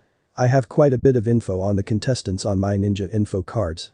He pulled out a deck of unusual cards as he offered in a dramatic voice. Tsubaku no Gara. I said immediately, wanting to warn my fellow Leaf Nin off of attacking the Jinchuriki, while trying to suppress my need to laugh as the HMVs about this scene played on repeat in my head. So you know his name already, that's no fun. Looking through the deck, Kabuto pulled out the appropriate card. Not much info on him besides that he's been on 17 D rank, 29 C rank, and look at that 1 B rank mission. The crazy thing is that apparently he has never been so much as touched on any of those missions. What you don't have is that he can freely manipulate sand, which autonomously acts to defend him, is a complete psychopath, and has an extremely high amount of chakra, as in Jonin amounts of chakra. I offered to him with a careless shrug. Everyone around me gaped for a second before Sasuke asked for more cards. Rock Lee and Uzumaki Naruto. The emo Avenger demanded the information. Well, let's see here. Rock Lee was the dead last of last year's academy class because of a genetic defect that prevents him from molding chakra beyond the absolute basics. Apparently he is a Taijutsu prodigy though, and has been on 86 D rank and 42 C rank missions. As for Naruto-kun, he trailed off and looked at me questioningly. I smiled at him. Well, Naruto-kun also graduated as the dead last of his class, but it's been speculated that that was because the teachers intentionally held him back and taught him incorrectly, or because he simply chose the position. He's in the bingo book for killing Mamachi's abuser, the demon of the mist, an A-rank missing nin, and looting the sword, Kubikirabacho, from his corpse. He's currently got a 15 million Ryo bounty and is ranked as a B-rank nin, although not much other info was included. From what I know, he's got an absurd amount of chakra, easily 3 to 4 times an average Jonin if not more, and his Taijutsu is good enough to compete with not only Rock Lee, but also one of the premier Taijutsu experts of the Leaf, Mido Guy. He's been on 168 D rank, 18 C rank, 1 B rank, and 1 A rank mission. Kabuto finished with awe in his voice, and I couldn't tell if it was real or fake. Oh shucks, you'll make me blush if you praise me too much. I quipped with an eye smile and a faint pink blush as everyone stared at me as if I had grown another head. I was, however, keeping my senses sharp for the sound nin that I was expecting to attack. How have you gone on so many more missions than everyone else, Naruto? Sakura asked me quietly. Secret. I winked playfully at her, causing her to smile gently in acceptance. Ino and Hinata had nodded along to the latter half of the information on me with slight blushes on their faces. Although Ino started to drool a bit as she mumbled about muscles and extendable tongues, Hinata joined Kiba on the floor at that point after reaching unbearable internal temperatures. If that's all you want to know about individuals, then I'd recommend you avoid the nin from Suna and Kumo. There are some from a new village called Odo, but it's a small-time village, so it's unlikely that they sent anyone really strong. Kabuto gave the line to entice Dosu into attacking him and so cement our trust in him. You hear that? He called us small-time. I think we should show the weakling just how small-time we really are. Came Dosu's expected response as he launched himself towards Kabuto, who flung himself away. As soon as Dosu began to move, I had already made mine. His gauntlet and main weapon was shattered instantly as I cut his hand off at the wrist and proceeded to hit him with the executioner's blade like a baseball bat. He went flying with a scream of agony as I casually leaned upon my giant blade. You think you can come into the very heart of the Leaf and assault a Leaf shinobi from behind? You're lucky all I took was your hand, your cage will surely be most displeased with you. My Kai was back again and more intense than ever, but it was mostly focused on the Odo nin. I had to raise my voice slightly to be heard over the pained screams coming from Dosu. People were staring at me like they had suddenly realized that they were standing next to a viper and had no idea what to do but to freeze and hope it left them alone. No one besides Kabuto, Sasuke, Niji, Gaara, and Lee had even seen me move, and I still had my resistance seals on. Next one to attack a leaf shinobi in front of me dies. I announced to the room before resheathing my sword and turning back to the rookie 9, all of who were looking at me in a mix of fear, shock, and awe. Okay, Ino was looking at me with a bit of lust, but that was just Ino embracing her, thankfully diminished fangirl nature. Seeing Temari, I waved at her with an eye smile. She hesitantly waved back. Alright you lot, settle down.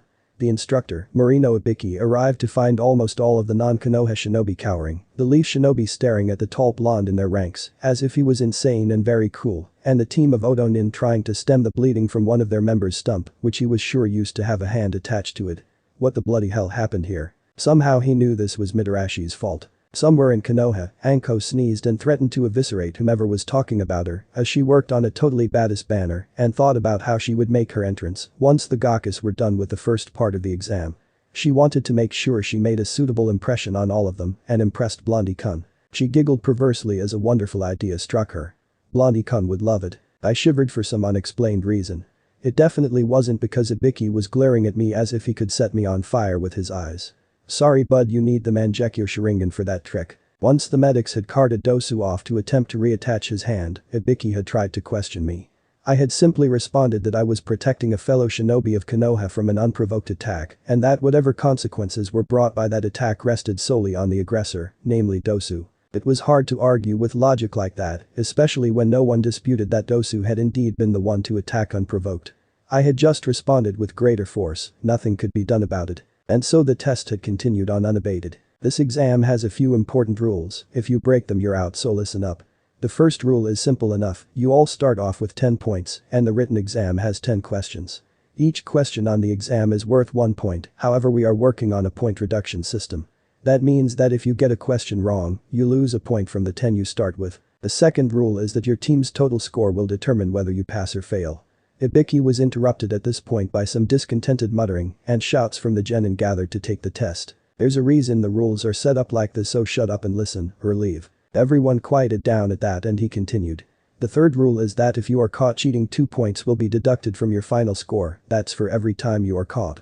If you are caught cheating 3 times then you and your team will be forced to leave.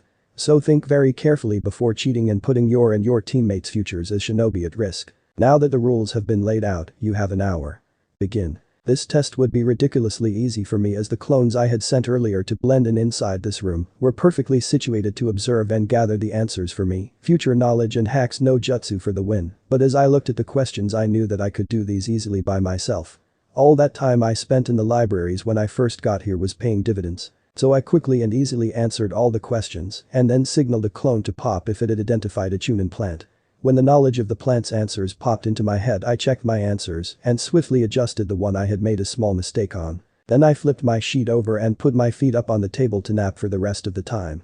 I could feel eyes upon me as I gently rocked my chair back and forth until Ibiki called time. Now you'll have noticed that the 10th question is blank. That is because it is special, you get to choose whether or not you answer it. And your answer will decide the future of your ninja career, you cannot proceed without answering this last question. The scarred man intoned solemnly. Then why wouldn't we answer it? If it decides so much then it's obvious that we would answer it.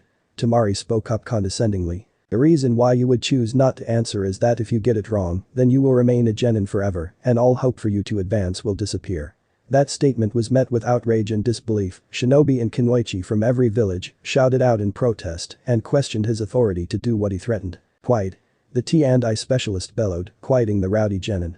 Each and every one of your villages and cages gave me authority over you and your future when they sent you here to take these exams. If you don't like it or can't hack it here, then leave and try again next time when I'm not your instructor. Oh, and if one of you quits then your entire team forfeits its right to answer the question. People began to leave in droves. I quickly glanced around to make sure none of the other leaf genin I knew was going to leave and saw that even Sakura had a look of determination on her face. I sat back and smirked to myself, no inspirational speeches for me this time. Many more people left than originally did so in canon, but that wasn't my problem. Finally it seemed as if the last participant willing to leave had done so and we were left with 15 teams, 45 genin, willing to bet their careers on answering a question. All those of you who stayed you all passed. The scarred instructor called out anticlimactically. What about the 10th question? Kiba screamed out in confusion. I noticed that he was wearing a new pair of pants rather than the slightly damp ones from earlier. Yeah, and were the other 9 questions pointless then? Tamari called out, sounding rather miffed. The key was in the third rule. You would only be penalized if you were caught cheating, and as the questions on that test were well above what a standard genin could answer, most figured out that cheating was necessary. Therefore we had several Chunin sneak into the exam to act as plants for the answers, and it was up to the contestants to figure out how to get the answers from them. Those who cheated like fools failed. However, those who were able to collect information safely and stealthily succeeded. This test wasn't about knowledge, but about information gathering. At this he removed his bandana from around his head and revealed the numerous scars that marred his bald dome. Because sometimes information is worth more than your life, but wrong information can cost you your life. As for those who weren't willing to bet their futures on themselves and their teammates, answering the 10th question, they do not deserve to be a Chunin. A Chunin must be a leader and make decisions under pressure if there is a choice to proceed with a mission into the unknown or to go home having failed without having tried. What should that leader choose? There is no choice but to forge ahead and adapt as the situation changes. That is what it means to be a Chunin leader. Ibiki put his bandana back on and glared at us all again. Those of you who bet your future have shown you have what it takes to make it in these exams. With this, the first part of the Chunin exams is over. I wish you all the best of luck for the rest of the exams. 3, 2, 1. I counted down out loud, drawing everyone's attention and thoroughly anticipating what was to come. As I called out the last number, a gigantic banner flew in through the windows and was pinned to the wall by 2 kunai as it unfurled. It read, "Second Examiner. The incomparably sexy and happily, yet tragically, taken Mitarashi Anko is here. Sorry girls, Blondie-kun belongs to me. My purple-haired friend." Followed the banner in with a spinning flip and ending up standing straight with her hands on her hips, her chest thrust forward and bouncing with the force of her landing. She smiled proudly at us. I couldn't help but call out, "Weren't you the sexy and single Mitarashi Anko? When did you change it to Taken? And why do I belong to you? Blondie-kun. You shouldn't be shy about letting the world know that you captured the heart of your sexy Anko ni. Do you like the sign? I knew you would make it through Ibiki's test, so I made it just to show off that I'm off the market and now we get to have fun." Anko's grin promised blood and misery along with pleasure and arousal in equal measure. Sure, can you just lead us to the next area so we can get this thing started? People were staring at us, heads turning back and forth as if not quite sure what to make of the two of us, but knowing that it heralded something bad. Boy Ibiki. You passed 44 of the Gakkus and Blondie-kun. Are you losing your touch or what? Anko seemed put off that there were so many people, even though there were 15 less than in canon at this point. Yes, all those here have the potential to become Chunin. Ibiki sighed with the feeling of someone dealing with an annoyance they have gotten used to, but still resented having around. Oh well, by the time I'm done with them I'll have cut at least half of them out. Some will probably even die. With that auspicious threat, Anko turned and bolted for the window. Follow me Gakkus, if you get lost or don't make it to the next examination area, then you fail. She fearlessly dove out of the window, cackling madly all the while as the sound faded as she got farther away. All I could do was shrug and shunshin after her, disappearing in a swirl of wind. When the rest of the genin arrived, I was reading my book on sealing and absently trying to keep Anko's hands out of my pants as she hung off of me. But Blondie-kun, you won't let me have any of your blood, and now you won't let your Ankoni have your milk either. How am I supposed to live? What am I supposed to drink after a bath or when I can't sleep? You'll make me think you don't love me anymore. Ayano, should you be so friendly towards Naruto-kun when you're the proctor, Anko-san? Hinata asked shyly, but not without some underlying jealousy and competitive spirit. Ah, no worries Hime-cut-chan. As long as I don't provide any extra help to Blondie-kun, then it's all good.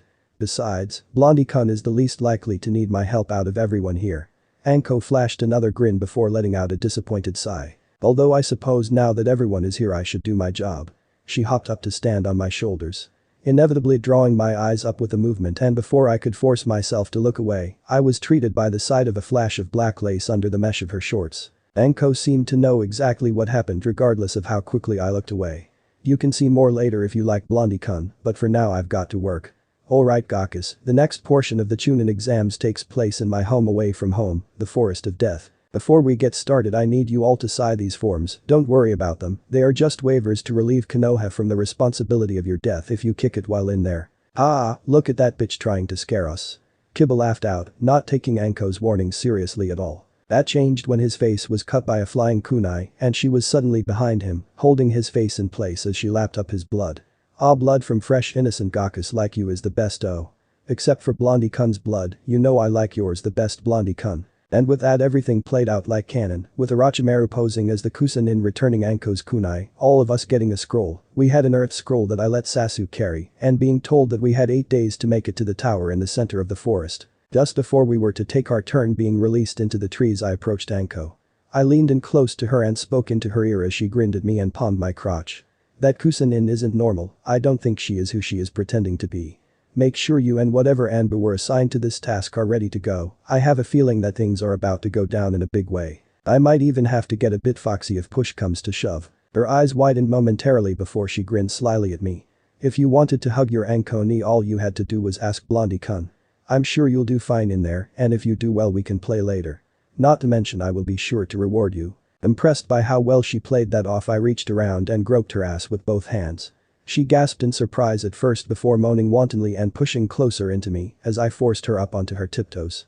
I just know that I will be seeing you later Blondie-kun. Once we took off into the forest I pulled my team aside and pulled a brush and container of ink out of a storage seal. Alright you two come over here, I'm going to put chakra recognition seals on us and link them up so that we will know if someone tries to impersonate any of us. It's just in case we are separated, better safe than sorry. Just to be extra secure and to throw others off the fake password is using Bakakashi-sensei in a sentence. It wasn't too long until we were moving again, with me at point, Sakura in the middle, and Sasuke taking it up the rear, taking up the rear. Honest mistake, really. We had decided to head towards the tower and set traps all around the area, as either we would catch other teams in the traps or run into teams with the same idea.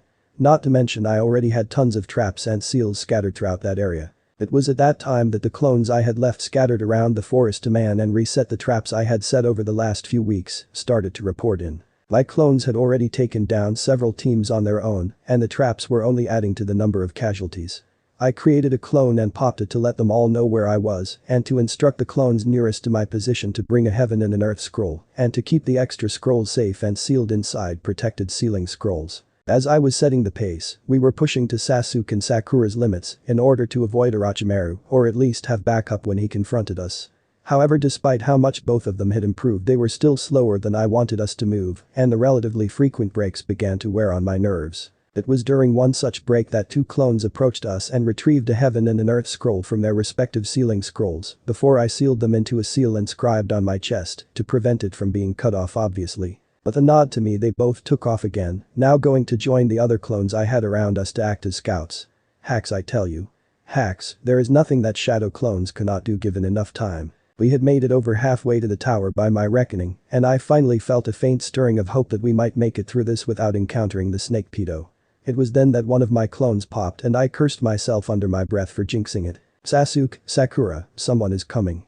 Someone stronger than me, Zabuza and Kakashi, in fact he's probably strong enough to fight the 3 of us together, he's even stronger than Hokage. He'll look like a Kusa Kenwaichi at first, but make no mistake it is a he. If we get separated, try to escape or stall until I can make it back to you. Look after each other and remember to get to the tower as fast as you can if you are caught alone. Do not try to fight. You will die. He's most likely after you for your eyes Sasuke, he's known to covet their abilities. I dumped as much info on my teammates as I could without confusing them while trying to impress upon them the seriousness of the situation. I may have overstated Orochimaru's strength, but once again it was better to be safe than sorry. Sakura looked unsure but nodded in acceptance, while Sasuke looked incredulous but ultimately followed my lead. As we sped ahead my clones closed ranks around us until we were in a diamond of shadow clones, all ready to step on a snake. They were the only reason why we weren't caught by surprise and I wasn't separated from my weaker teammates. As the pedo son of A melted out of a tree in front and slightly to the left of us and blurred through hand seals unleashing a wind style. Great breakthrough, one of my clones retaliated with the same jutsu and popped as it was forced to use up the chakra that sustained it to counter the Sannin-powered jutsu. A third of my clones diverted to engage while I continued on with my teammates and the other 2/3. I knew they wouldn't hold him for too long, but every second they did was another second we could use to get closer to the tower and the help within. Not to mention the clones I had waiting for this situation had already informed Anko and Hiruzen of exactly who we were dealing with, our locations and plan, and that he was attacking, well more like playing with, my squad. So every moment he wasted on my clones was another moment that Anbu and the Hokage drew closer to us, led by the clones I had assigned the duty of being their guides. Not that they would miss my chakra signature once I really started going at it with the abomination. Suddenly another third of my clones split off from us and headed back the direction we had come from, signaling the destruction of the final clone of the first third. I could only be thankful that the unused chakra they were made of returned to me after they were destroyed. It was only a few minutes later that the final group of my clones peeled off and headed off to their doom. However, I was getting a better feel of Orochimaru with each confrontation, and while he was not truly serious at the moment, I could see the intricacies and preferences within his style of combat. Quickly I released my resistance seals with a muttered kai and a pulse of chakra through their matrices, preparing myself for the battle to come. All of my clones had been made while I was wearing my seals, so they were all moving at high chunin to low jonin speed and refraining from using too many jutsu and only those based around wind-natured chakra. Hopefully this would lure our pursuer into a false sense of security with his incorrect knowledge of my capabilities. I didn't believe I could match a Sannin straight up, I wasn't that naive, but I did think that I was good enough and close enough to their level to get one or two lucky punches in before surprise wore off. If the Sannin had a fault, it would be their arrogance, and Orochimaru was the worst of them in that regard. However, he was also the most likely to survive whatever I threw at him. When I break off, continue on to the tower. Don't stop until you encounter the Anbu or Hokage Jiji, and don't even think about coming back for me. I loosened my executioner's blade in its sheath. You'll only die. I honestly felt like such a badass at that moment, and it looked like Sakura was going to be sick and Sasuke was going to protest and ruin it for me. I formed 3 more clones to support and direct them before I imposed my will. Go. I roared as I planted my foot on a branch and with a burst of speed turned around to confront a living nightmare. Thankfully they went without another word, obviously pushing their limits hard to reach safety. I felt the last of my clones in the vicinity pop, knowing that the rest that were scattered through the forest of death were all booking it to me after dropping their own resistance seals. They had a chance of getting here if I could hold out for 10 minutes or so I gave them a 50-50th chance of being able to make a difference beyond returning to me as chakra. Looking around for a good place to fight for my life, I settled on a relatively unobstructed clearing. I landed, unsheathed my blade and slowly rolled my neck in a circle, appreciating the dramatic cracking that the tendons issued out into the still forest air. Now, I drawled out to the seemingly empty trees around me, let's see what you're really made of. Arranged yet oddly sibilant cackling echoed around me. Who am I, but you are an interesting one, aren't you? The form of the Kusa Kunoichi slunk out of the tree line, half a skin of her face torn away to reveal another underneath. The second face had deathly white skin, as pure in color as new fallen snow, but with a sinister tint to it. However, it was the shining golden eye set within what could have been purple makeup or a strange birthmark that disturbed me most. I suppose I am at that. The name is Uzumaki Naruto, who is it that I do battle with today? Keep him talking. The longer I keep him talking the better chance I have at not only surviving, but also at winning. Oh, and so polite too, a true shame that I won't be able to play with you as much as I'd like. However, I have another prize in mind. Orochimaru seemed to be contemplating his answer before giving a minute shrug, as if deciding to humor me. He reached up and ripped the remaining skin of the Kusanin off his face, and gave me a grin. You stand before Orochimaru of the Sannin, Uzumaki Naruto. Step aside and I shall leave you unharmed as you have made the chase so much sweeter. You have no idea how much I have fucked with your chase, you sick fuck, and if I have my way then you won't realize it until your ass is filled with Anbu steel. That was what ran through my head, but I obviously couldn't say it aloud without ruining my plans. Instead I offered the psychopathic monster a short courteous bow. Orochimaru-sama, it is both an honor and a horrible twist in fate that I face off against you today. The snake grinned at this, obviously pleased with my behavior. However, I must refuse your generosity. I cannot help but conjecture that the person you are after is Uchiha Sasuke, a teammate of mine. Furthermore, I can only reach the conclusion that you seek to place your curse seal on him and lure him away from Konoha to serve some future purpose revolving around his clan's Dojutsu. I cocked my head at the deranged madman in question, as if checking to make sure I was correct in my deductions. He looked slightly surprised, highly amused, and moderately impressed as he offered a nod of confirmation. Nodding my own head as if affirming my thoughts, I continued. Therefore, as a shinobi of Konoha, it is my duty to obstruct you in your pursuits to the best of my abilities, no matter how futile it may be. I added the last bit at the end when his face darkened momentarily at my presumption. You are an incredibly astute child and are very well informed. He turned his statement into a question. I am more than passably involved with your former pupil, one Mitarashi Anko. I offered up my explanation, buying a few more seconds, even as I saw his muscles tense. I see, Anko-chan, huh? Is she doing well? Still fighting the gift I gave her? He actually seemed interested and to genuinely consider his curse seal as a gift. She is doing reasonably well, and yes, from all appearances, she still seems to be laboring under the obstruction of your seal. I subtly shifted my feet, readying myself to move in any direction at less than a moment's notice. Ah, such a shame, she had such potential. Much like you now that I think about it. If you amuse me I will gift you my seal as well. So make sure to give your all and entertain me. On the last word he launched himself forward, moving in blurring, serpentine curves as he darted towards me. Only to be forced to jump backwards with a large tear in his kimono thing as Kubikirabacho eagerly raced out to meet him, surprising him slightly with the 4-cent speed I could wield the giant blade, along with the extra length provided by giving it an edge of wind-natured chakra. "Ooh, you are interesting indeed, Naruto-kun. Now, show me more," he called as he rushed back in, avoiding my blade this time and countering the kick I aimed his way. What ensued was a pure taijutsu and kinjutsu on my part battle. He wasn't as proficient as I was, nor was he as strong, but he was faster. Especially since I was still holding back slightly in order to lure him into overcommitting. So far he was content to play with me and either avoid or redirect all of my attacks, however he did collect quite a few scratches from the variable length of the cutting edge of the hien, and his clothes were quite shredded after only a few exchanges. Very good Naruto-kun, but it's starting to get. He rushed in at me as fast as I had seen him move, obviously intending on delivering a crushing and motivating blow. Boring. As he went to deliver his strike into my stomach, I immediately resigned myself to taking the hit and returning one in return. My sword suddenly sped up and came crashing down towards the snake Sannin. His eyes widened even as they developed a sudden gleam. As his fist smashed into my already clenched abdominal muscles and I felt the air driven out of my lungs, I bisected him with my blade. I had aimed to cut him straight down from head through crotch to prevent him from regurgitating an unharmed version, but he had altered the angle of his blow such that instead I cut him in half from shoulder to hip. As black, tainted blood sprayed into the air and I was sent sliding backwards with my sandals, trying to find traction on the ground beneath me, he did just as I had hoped to prevent. A new, untouched Orochimaru stood before me, looking me over speculatively. "So you held back your speed with both your clones and in the first few exchanges, in order to lure me into a trap when I overcommitted to an attack."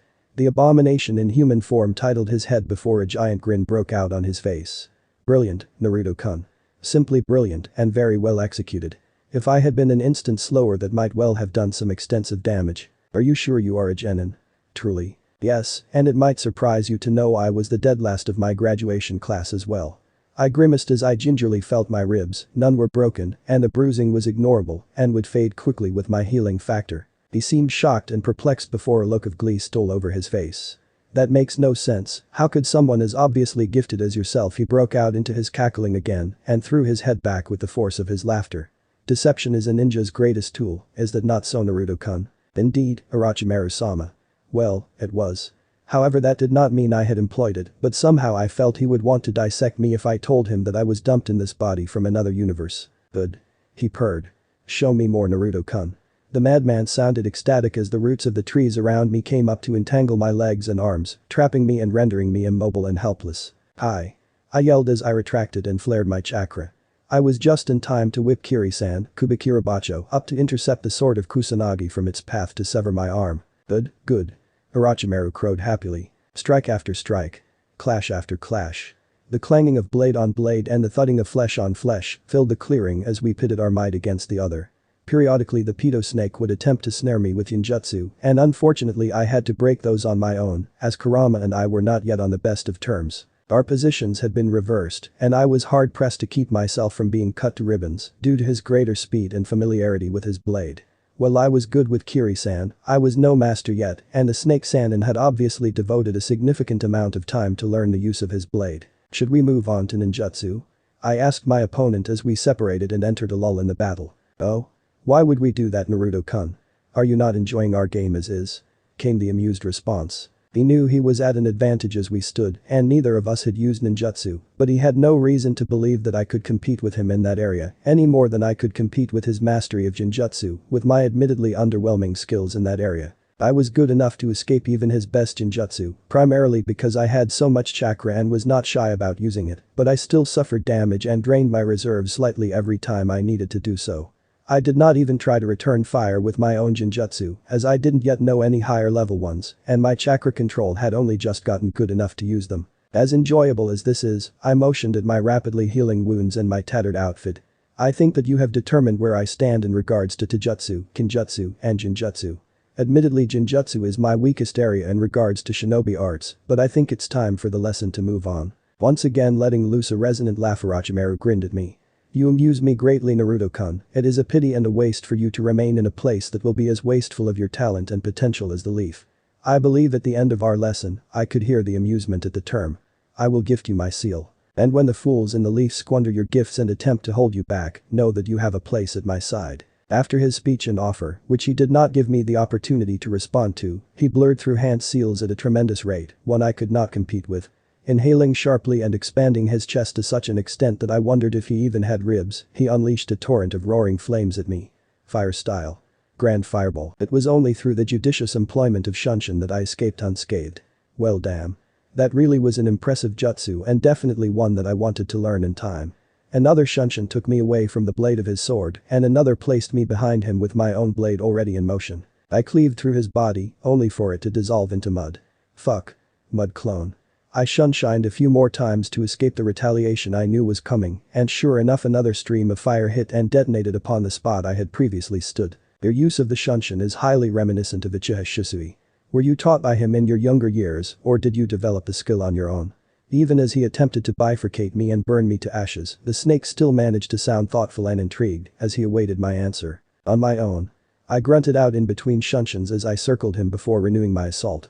This time I unleashed my own jutsu, channeling as much chakra as I dared into it. Beast-tearing gale palm, the brilliant blue chakra-infused claw of wind, lived up to its name and tore through the Sannin, and ripping him from his feet, even as it sundered the trees and even the very earth that existed within its path. I was breathing a bit heavily at this point, hoping against hope that I got the sick fuck with that one.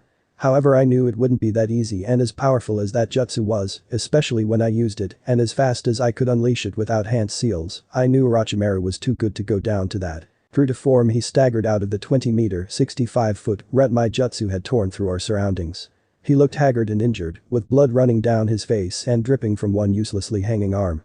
However, he just grinned, swallowed his sword and shed his skin, making it as if my attack had never happened. I knew he couldn't keep using that particular jutsu for much longer, but I also knew he would stop fooling around soon and start fighting to kill instead of to maim and incapacitate. While this battle had told me that I could push him and I wouldn't be put down easily, I had no delusions of pulling off an upset.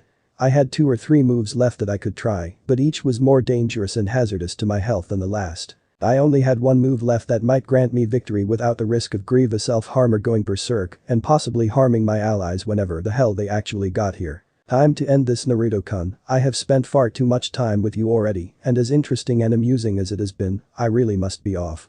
Remember what I said about my gift and your place at my side. I could use someone like you. This was it, he was through playing around. I had bought as much time as I could and would have to go for the kill or lose in a drawn-out yet inevitable beatdown. Thank you for your offer, Orochimaru-sama. I shall consider it and remember it should that situation ever arise. I nodded my head in an approximation of a bow without taking my eyes off of the Sannin. Then let us end the lesson. Once again, as fast as anyone I had ever seen besides Guy with all of his weights off, Orochimaru rushed me. We fell into a dance of blade and man, elegantly and seamlessly gliding around one another, pirouetting through the blur of steel and the promise of death as intimately as any pair of lovers, yet as opposed as mortal enemies. Flowing like water, sparking like the birth of flame, crashing with the rumble of thunder, whistling with the speed of the wind. It had to end, and end it did. The dance ended with his hand buried in my gut, literally stabbed through skin and muscle to penetrate my guts. I gasped in pain and shock as ruby, red blood rushed from the wound and coated his hand and wrist. A look of sickening joy was upon his serpentine face as he pushed his hand farther inside me. I weakly gripped his forearm, as if to stop him.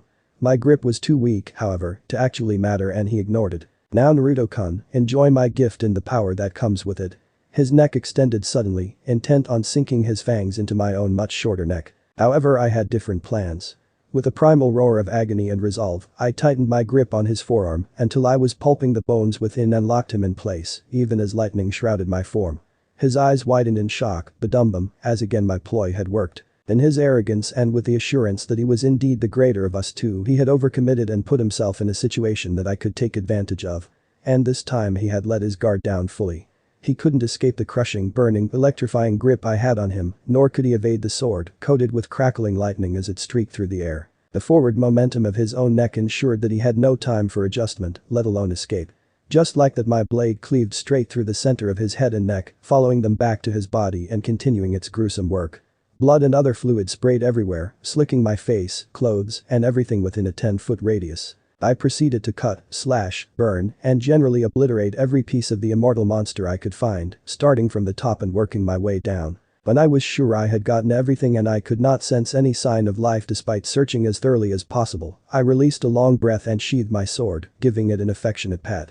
I also channeled a small amount of the Kyuubi's chakra to assist my natural healing factor in addressing my stomach wound. Then I went about gingerly removing my Anbu-style chest piece and wrapping some spare bandages around myself to stem the bleeding and hold my intestines inside where I like them. It was only then that my clones arrived en masse, almost 60 of them arriving at once. I summarily had 20 of them pop. I needed the chakra if I was to maintain my lightning-style chakra armor for long enough to catch up to my team ASAP and still be able to fight afterward. As I turned to take off in the direction of the tower, I felt my danger sense twinge and immediately hurled myself sideways. It was only my advanced speed and reflexes that saved me from a crippling wound. The mass influx of chakra and memories let me know that my clones had not been so fortunate. Stiffly, feeling extremely reluctant to confirm what I knew from the memories of my dearly deceased clones, I turned my head until I was looking an extremely pissed and more than a bit wounded Orochimaru in the eye. Ah. The sound escaped me without consent. The snake Sannin looked like he had been through the ringer, blood dribbling from shallow cuts and deep gashes, notably the massive trough carved from his hairline directly through the center of his face and all the way through his crotch. The skin within the gash was blackened and looked like overcooked meat, blood oozed from the excruciating-looking cracks in his ruined skin. The man looked beyond pissed and completely insane at the moment, his eyes were wild and hazy with pain and rage. Well, his eye, as one of them had a giant electrical burn blackening it into charcoal. He was also missing his right arm entirely from the elbow down, the wound also burned black by the electricity. In fact, most of his previously alabaster skin was now a cracked sooty black. He looked like charred death, and it was terrifying. Yow. The voice that came from his ruined face, rolling off his split and blackened tongue, was a deadly cross between a croak and a hiss. It promised pain, suffering, misery, and a long and torturous death. Ah. I repeated, struck dumb by the sheer fact of his continued survival. Oh Orochimaru-sama, I didn't see you there. I really had no idea what to say and was quite frankly terrified as I was really in no shape to use one of my 2 remaining trump cards and the other one was the more dangerous of the 2 by far. Wow. You really live up to the reputation of being a Sannin. I was sure you had died after that. He glared at me with his baleful eye. Your death will be a long and agonizing affair. Your screams will be heard throughout the elemental nations and all shall know that it was because of my wrath. I can see that you're kind of upset. However, I do think you're overreacting. I mean 1 or 2 good sheddings and you'll be back to your old self. I was in severe panic mode. I had thrown everything I could throw at him at the fuck, and while he was certainly the worse for wear, the way he disposed of my clones told me that he had more than enough left to kill me as injured as I was. True, I was healing faster than him and had an extra eye and an arm, but I didn't know how long that would last. Oh fuck it, I had come this far, I might as well stick it out and try to drive him off, capture him, or just kill him here and let him resurrect out of some poor sap's curse seal. Didori, I gave no warning as I blew through the familiar hand seals and gained yet another speed boost on top of my lightning-style chakra armor. I flew at him far faster than most people could comprehend. My speed had transcended merely elite Jonin and reached the level of true S-rank Nin, those of Cage class and above. My hand plunged through his chest, unerringly seeking his heart as the battered renegade student of the 3rd desperately attempted to dodge. He had no such luck and only managed to move enough that I pierced half of his heart as opposed to all of it. Blood erupted from his mouth even as another Orochimaru came flying out. This one had much improved features. The black burns had receded into the lacerations that littered his body, his right arm had returned, and his tongue seemed to be merely forked as opposed to bisected. However, he did have a noticeable hole in his chest that was leaking blood and staining his now unmarked kimono thing with a vermilion flower. Gasping and panting with rage and pain, Orochimaru snarled at me in inarticulate fury. I had been playing in the big leagues for real for the first time, and I was tired and injured. I only had another few jutsu in me before I was done and had to rely on Kurama's chakra instead.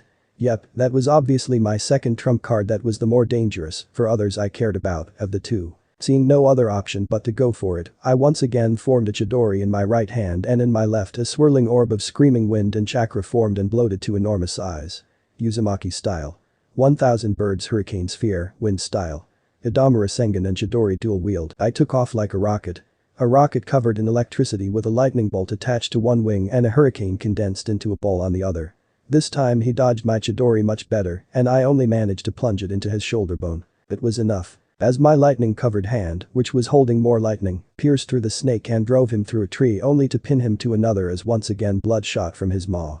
As his mouth gaped wide, I saw the glimmer of a golden eye within the darkness of his throat. Not this time, I thought to myself as I roared my determination to the world and drove the giant ball containing a maelstrom directly down his open throat. He literally exploded as the force of the winds and the direction I had given my final attack launched the meat bag that had been Konoha's most notorious traitor in recent memory away from me before plowing him into the earth, where it dug a crater and lined it with gouges as hurricane force winds, sharpened beyond normal means by chakra and will, sought to unleash their fury on the world and the man that I had directed them towards. My lightning coating petered out as I watched the attack rage. By the time its fury had been spent, I was on my knees, blood trickling down my chin as I tried to keep myself steady.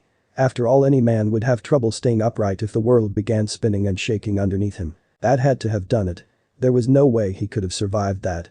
I refused to believe that anything that was or had been human could survive that unless it was an Edo Tensei or simple fucking bullshit. Hacking coughs issued from the crater I had just created, sounding as if they were bloody and extremely painful. A few moments after, a shredded, scarred hand reached over the lip and scrabbled for purchase. I was too tired to do anything about it, too spent and hurt to do anything but wait and see. The cuts I had received were mostly healed, but my stomach wound was caught halfway as I was just about out of chakra. I knew it would heal almost instantly if I used the Kyuubi's chakra, but I didn't trust my control of it even when I was fresh, let alone in the shape I was in now. When Orochimaru finally dragged his carcass over the lip of the crater, I couldn't help but feel proud.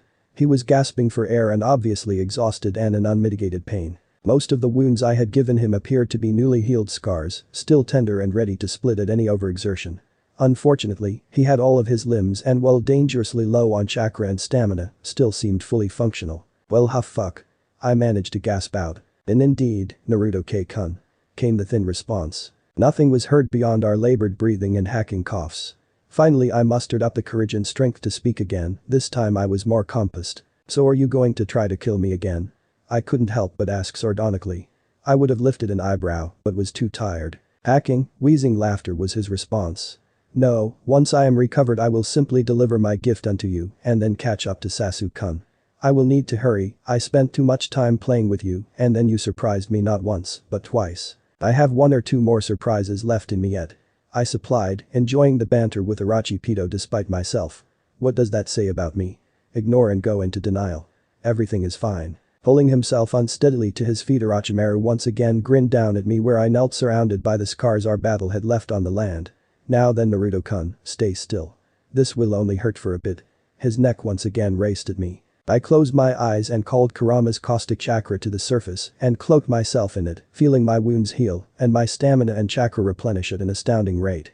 However, I wouldn't be in time to stop myself from getting a hickey tattoo. Plang. My eyes opened to the enchanting sight of a lovely, heart-shaped derriere tantalizingly covered in mesh, with a tannish orange miniskirt riding up the wide hips and slim waist attached to the amazing rear end, fluttering with the speed of movement and doing nothing to cover the glory laid bare to me. Except for the mesh, that ass was naked right in front of me. I decided that I hated mesh in that moment. And Kishimoto for making Orochimaru so goddamned unfucking killable. Fuck you, Kishimoto. Anko-chan. An unexpected pleasure to see you again. Orochimaru sounded more tired than anything, but I thought I could detect a hint of slight happiness in his tone. Shut it, you sick traitorous bastard. Anbu, apprehend that traitor. The ass seemed to say with a wonderful jiggle. Then my brain kicked back into gear and I realized that the ass belonged to Anko, so Anko said that. Silly brain, asses can't talk. I managed to let go of the Kyuubi's chakra and felt it recede, leaving me tired but lucid and relatively combat-worthy once again. Gotta love being a Jinchuriki at times like this, other times it's a pain in the ass for sure. Ugh, such an opportunity wasted. Until we meet again, Naruto-kun, I will have you and Sasuke-kun. Whether I have to come and get you or you come to me yourself, someone with your power won't be content wallowing in the mediocrity here in Konoha. I'll see you again soon. Oh, and Anko-chan, tell the old man that if he stops the Chunin exams I will destroy the leaf. But that last dread, Orochimaru took off into the trees, chased by a swarm of masked shadows. About fucking time you assholes showed up. I complained as I fell back onto the ground and simply relaxed and relished in the feeling of being alive and relatively unharmed. Cracking an eye open to look up Anko's skirt and see that she was wearing something black and lacy today, I couldn't help but ask. What took you so long? A lascivious grin and a leer accompanied my answer. A lady may take as long as she needs, it's the man's job to hold out until she comes. I really should have seen that one coming, but I was tired and had just fought off a Sannin. I deserved a break. Of course it would be to the current situation of Anko standing over me, straddling my face with her feet and me looking up her skirt that Hiruzen would finally show up to. He arrived on scene ready for war and sent his Anbu squad after the others already hunting Anko's former sensei. Then he looked at me and sighed in relief at finding me safe. Him finding Anko in close proximity to me followed that. I could tell he was surprised that she wasn't chasing after Orochimaru. I know I was. However, he was also obviously glad she had stayed with me before he realized our relative positions. Anko was proudly standing over my face, chest out and hands on hips. I was flat on my back with my eyes alternating between looking at him, being drawn inexorably up Anko's skirt, and staring intently at the canopy of the forest. Well. This isn't how I expected to find you after or during an encounter with Orochimaru. Hiruzen stated in an incredibly bland voice that told me he would be relating the situation to Jiraiya for the man's research. I just groaned. Fuck you, Kishimoto.